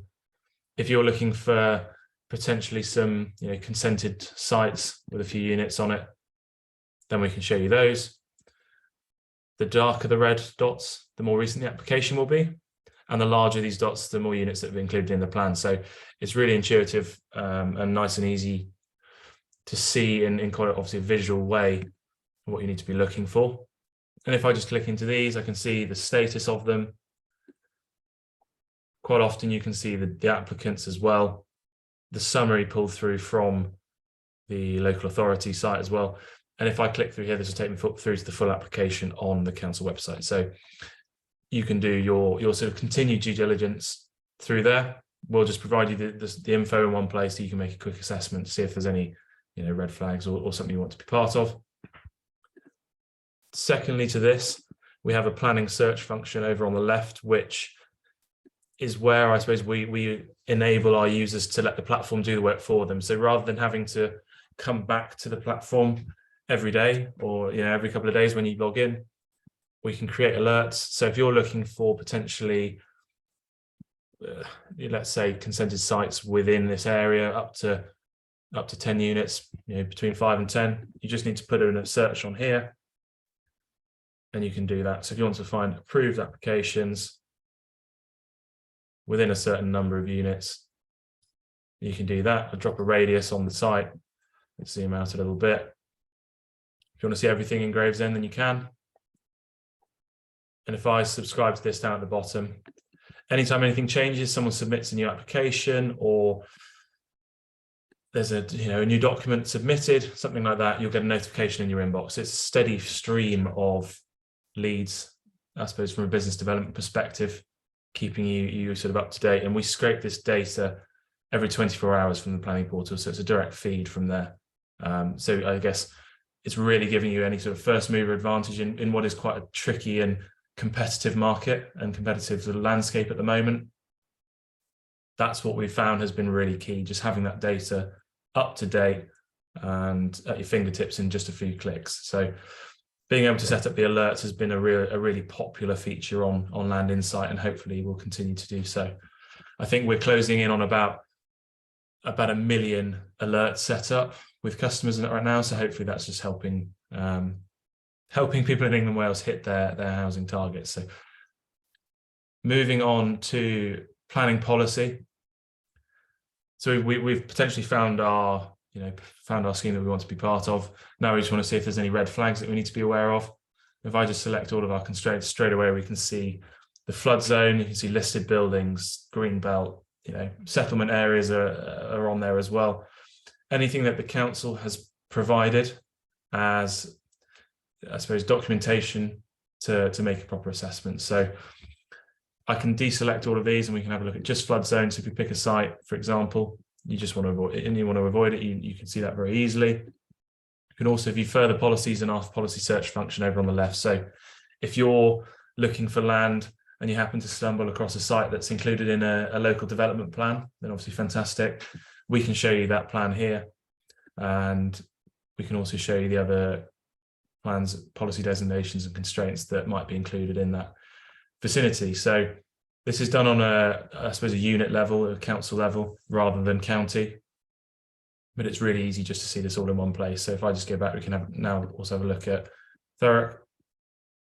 If I zoom out, it may show me, there you go, got a bit of green belt, shopping areas, etc., just across the river. Having it all in one place and being able to see it overlaid is, we've found is very popular. Very easy to see some red flags. We also added in SHLA data as well, so you can see the availability of housing and land that's been, I suppose, deemed suitable for development or not suitable for development by the councils. There's slightly less within Gravesend, but you can see the vast areas over to the left of the neighbouring authority. If I just click into any of these green spots, we can see a conclusion from this local authority that's been deemed as deliverable for development. And this was only published last year, so hopefully nice and relevant. They're keen for some sort of works to go on the site, and if you can source anything within that parcel, then fantastic. I suppose contrary to any of the red parcels, these are probably ones you want to be steering clear of, but it's just good to have that information there from the outset, rather than getting 6 months down the line and you find out that the council aren't too fond of any work going on there. But the darker the green of these parcels, the more recent and more sort of up to date the plans. So you can see these little spots dotted around. Keep an eye out for those, and we're able to show you the full assessment details as well for local plans. So you can see the full information, and I guess make a more informed assessment with all the information that's available from the council. So you can see when they're looking to build out on it as well. So you're not wasting your time, but you can potentially forward plan. And sort of planning 5-10 years ahead is potentially a good way of avoiding any of the downturn at the moment. Slightly less volatile as well. So hopefully that will help. Moving on just to if I just quickly touch on the power infrastructure. For any of you that may be looking for larger developments, potentially things that you might need to connect up to the grid, we can show you the sort of various substations, the primary bulk substations as well, the RAG status. This is all sort of pulled through from distribution network operators as well. So in London, we don't necessarily have the colouring because of the way that they show it. I believe it's Southern Power. But if you head into different areas of the UK, we can see where we potentially have a high capacity available for any development. So probably not quite so useful at the moment, but if you're looking to build out and focus on larger developments, then maybe this could be really handy. And our penultimate layer that I just wanted to touch on was the property information section. It's just where you're going to be seeing use class, property state, and any sort of restrictions, building heights, etc. If I just take a quick example within the area and just click on a property, we'll just see what we've got in here. Building dimensions, roof heights, highest points, commercial valuation, and a bit more information just down below. But on the property search, this is where if you're going to be looking for change of use, etc. Punch your search in here. You can search by property state, any of the use classes that might be relevant to you. If you're looking for potentially an old office conversion for something that's derelict, let's just put that into the search and see what comes up. We've got 25 here that are supposedly, oh, sorry, I think my Wi-Fi's just gone a little bit. Yeah, few opportunities potentially to go and approach people and sort of go from there. Nice quick way of just seeing what's what, and with the search function as well on the map, it's nice and easy to just see where everything is located. And finally, similarly to Nimbus, we have our comparables calculator and the option to sort of show you heat maps and the price per square foot, and sort of additionally sold prices as well on a particular proximity. So if I just click on the calculator here, we can have a look at whether you want to search by property type. So you can look at types of property. You can also select new builds if you're looking at new developments from the ground up. But really quickly, just in a couple of clicks, I can just drop a radius in here, and we've got the price per square foot, supposed market value in accordance with land registry pricing and the housing price index. And you can also export this data into an ICSV file, so you can essentially be able to print off number of bedrooms, the address, the size, the price per square foot, previous sold prices based on your filters as well. So if you're looking for potentially opportunities to approach homeowners that might be looking to sell, if the average tenure of a property, of a residential property, is around sort of 8 years or so, you can head back to the 8 years time, 8 years previous to now, punch that search in, have a look, see who's on the market, potentially might be looking to work with you there. That is a really quick overview just of the layers. If I just select a site, we can have a very quick look at the site card. So we've got, let's just choose this corner plot here as an example. This is owned by SLA Property Company with British Heart Foundation as the long leaseholder, which we'll always show you. So we can purchase the lease from in there, or we can even see the ultimate owner and purchase the freehold title from the bottom. If I save the site, then we can go to our sites pipeline, which is probably going to look very similar again. Drag and drop, sort of customize, tailor this however you like, share it with the team. We can set up different users. You can keep it private, have it shared. But if I click into the sites pipeline, we can see the site card and really clear summary of all the property information that you're going to need. So you can see the planning information here, all historical planning applications on this site, ownership data. You can see the leaseholders and the freeholders, a quick indication of price per square foot and sold prices. You can also filter by a radius if you want to maybe just look at quarter of a mile, half a mile, and all the sold prices down here. We'll give you a really quick overlay of planning policy. So you can see flood zones, any adopted proposals. There's nothing for this site. Attachments this is, I suppose, where your freehold titles or leasehold titles will be housed. So you don't need to purchase them again. If anyone else in your organization was to have a look at it, then this would also be on there too. You can check any activity, drop any notes in if you want to keep up to date or sort of keep tabs on where you are with a process, and also set up planning alerts. Excuse me. Finally, if you want to download a report, this will sort of populate into excuse me, into a Word document, and you can sort of filter this however you like, including your planning policy and planning applications, comparables, etc. So it's just a really quick way to see everything in one place. If you need to share it with prospective vendors, potential investors, a really nice professional way to sort of document everything. I'm sure everyone has their methods here and already has put things in place, but if we can just save you a bit of time here and there, then hopefully that helps.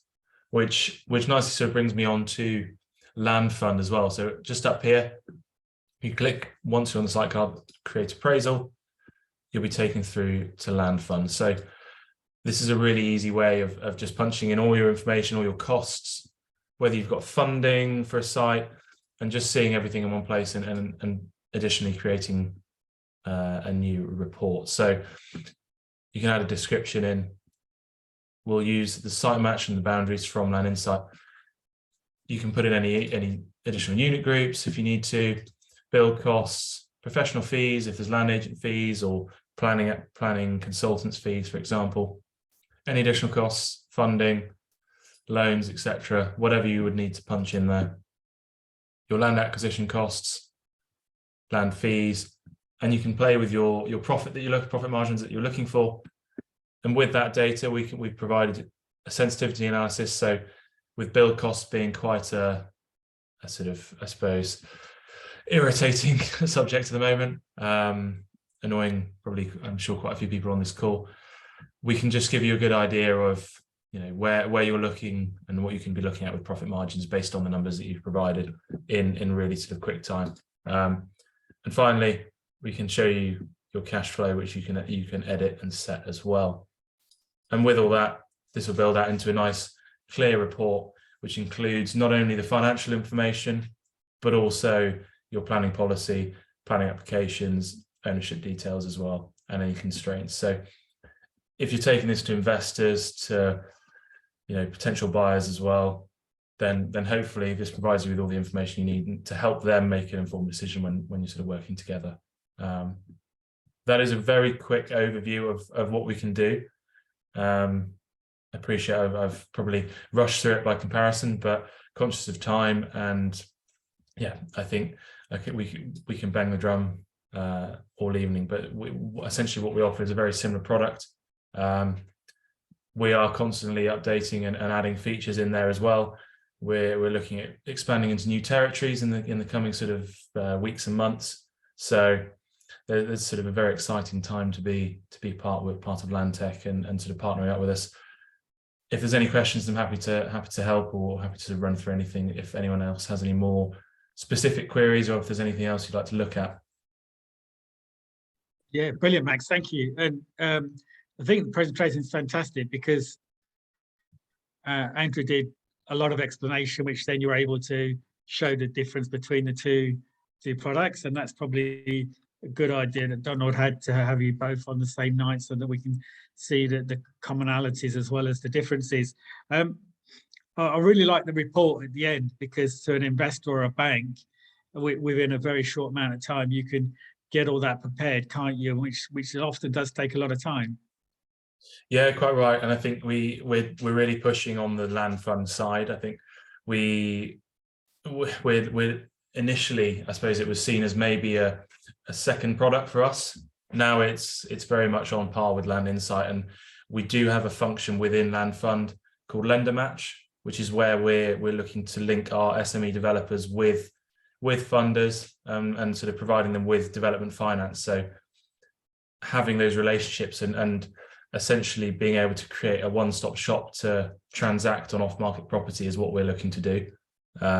We also have a function, I suppose, an online network, I guess, called Community, which is where essentially like a LinkedIn, but within Land Insight, where a lot of our developers are sort of conversing on a daily basis, chatting through any updates in, you know, policy, government. It's all very relevant at the moment, and plans, but also sharing projects and potential options that they could be working on together as well. So that's something that we're looking to build on, and it's a great place to be, great sort of thing to be part of. Yeah.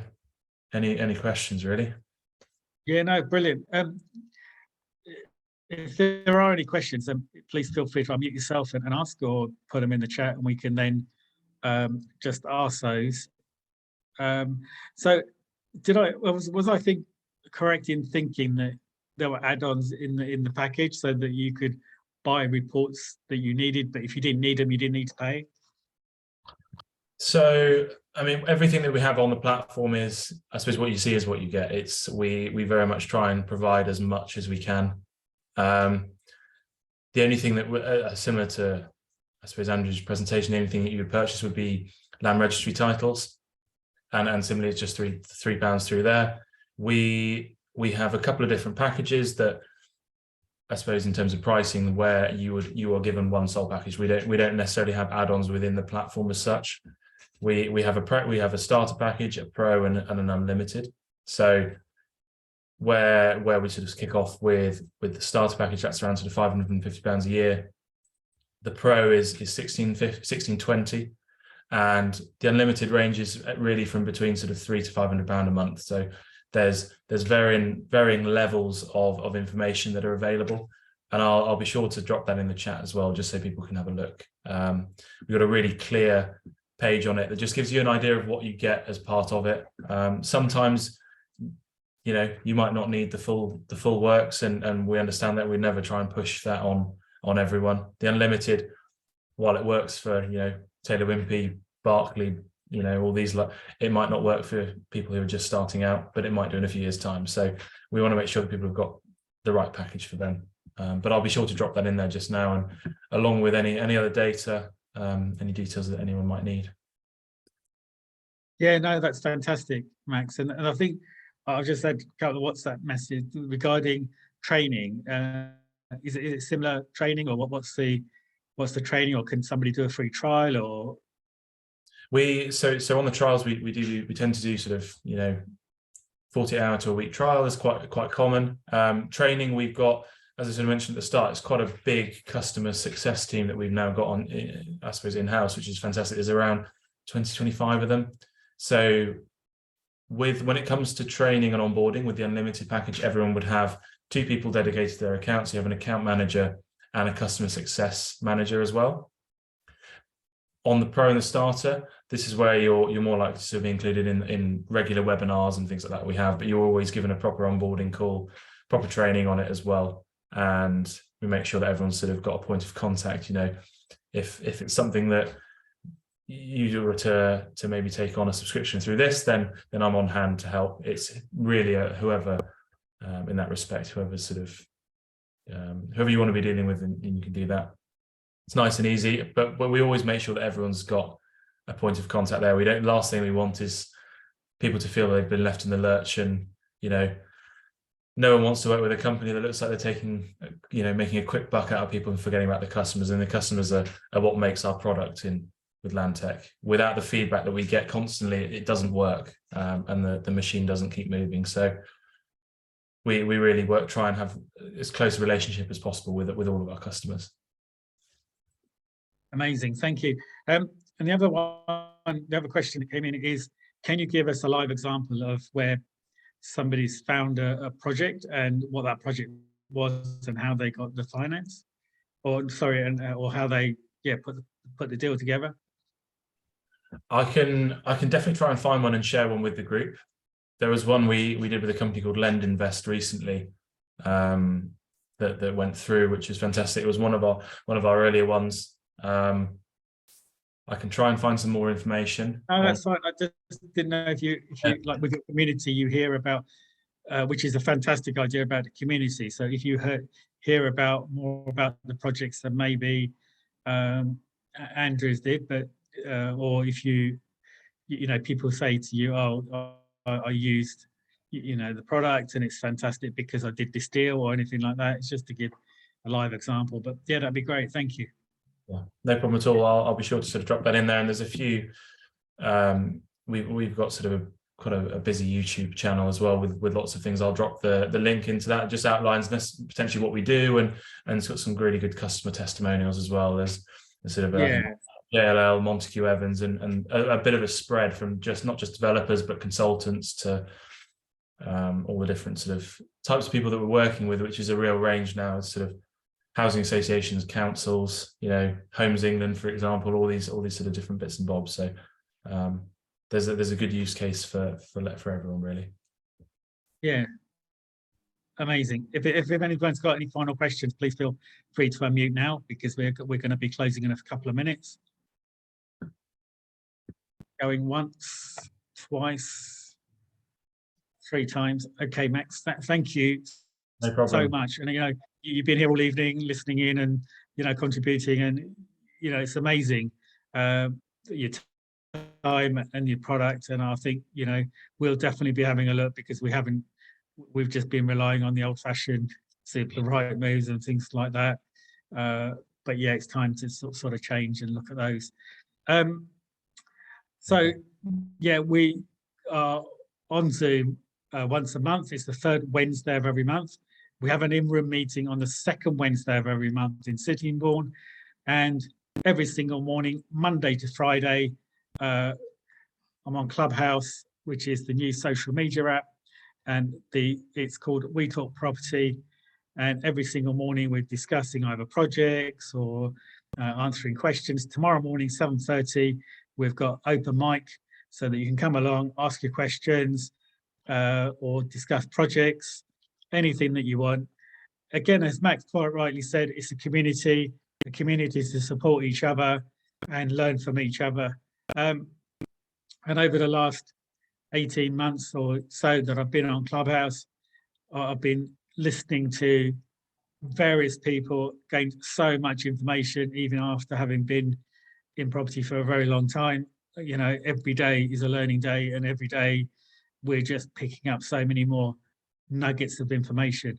As Andrew and Max have provided this evening, look, those resources are fantastic for you to be able to negotiate, to get direct to vendor, get to the right people, and then make the deal. So whatever the cost is on those packages, you probably make it back in your first transaction, because you're able to do direct with the landlord or the landowner. We've always said when you're dealing direct with a landowner, there's so many more options. You're not just paying a price. You could do lease options. You can do various other things that the joint ventures with the landowner, which may be excellent. So again, thank you very much for our great speakers, and thank you, Max and Andrew, and thank you, Dan, for organising this, and Geeta for organising this. And thank you everyone for attending this evening. If you need anything, you know, just reach out to myself or to Dan or to Geeta, and just leave something in the WhatsApp group, and we will get back to you. Steve, thank you for staying all evening, and we look forward to listening to yourself in the near future. Did you want to come in there? Just to say thanks for this. So I'm sorry it's taken so long for me to actually get to join in one of those. So I agree, it was fascinating to see what you guys get up to and all this stuff. So good, thanks. Yeah, we'll catch up later on. Yeah. So thank you. So Andrew and Max this evening have shown us how to find deals, create money, create a lot of wealth, and Steve will show us in a couple of months or show you how to protect that wealth, and to make sure that it stays in your family rather than go into the tax man or anywhere else. So we look forward to that. So we'll see you tomorrow morning on Clubhouse if you're there. If not, I'll catch you very soon. Thank you again, everyone. And I've had requests for the presentation to be sent out, which we'll do, and it'll also be on YouTube as well. Okay, great. Thank you and good night. See you soon. Thanks, everyone. Cheers, bye. Thanks, Max. Thank you, Andrew. Thanks, Ranjit.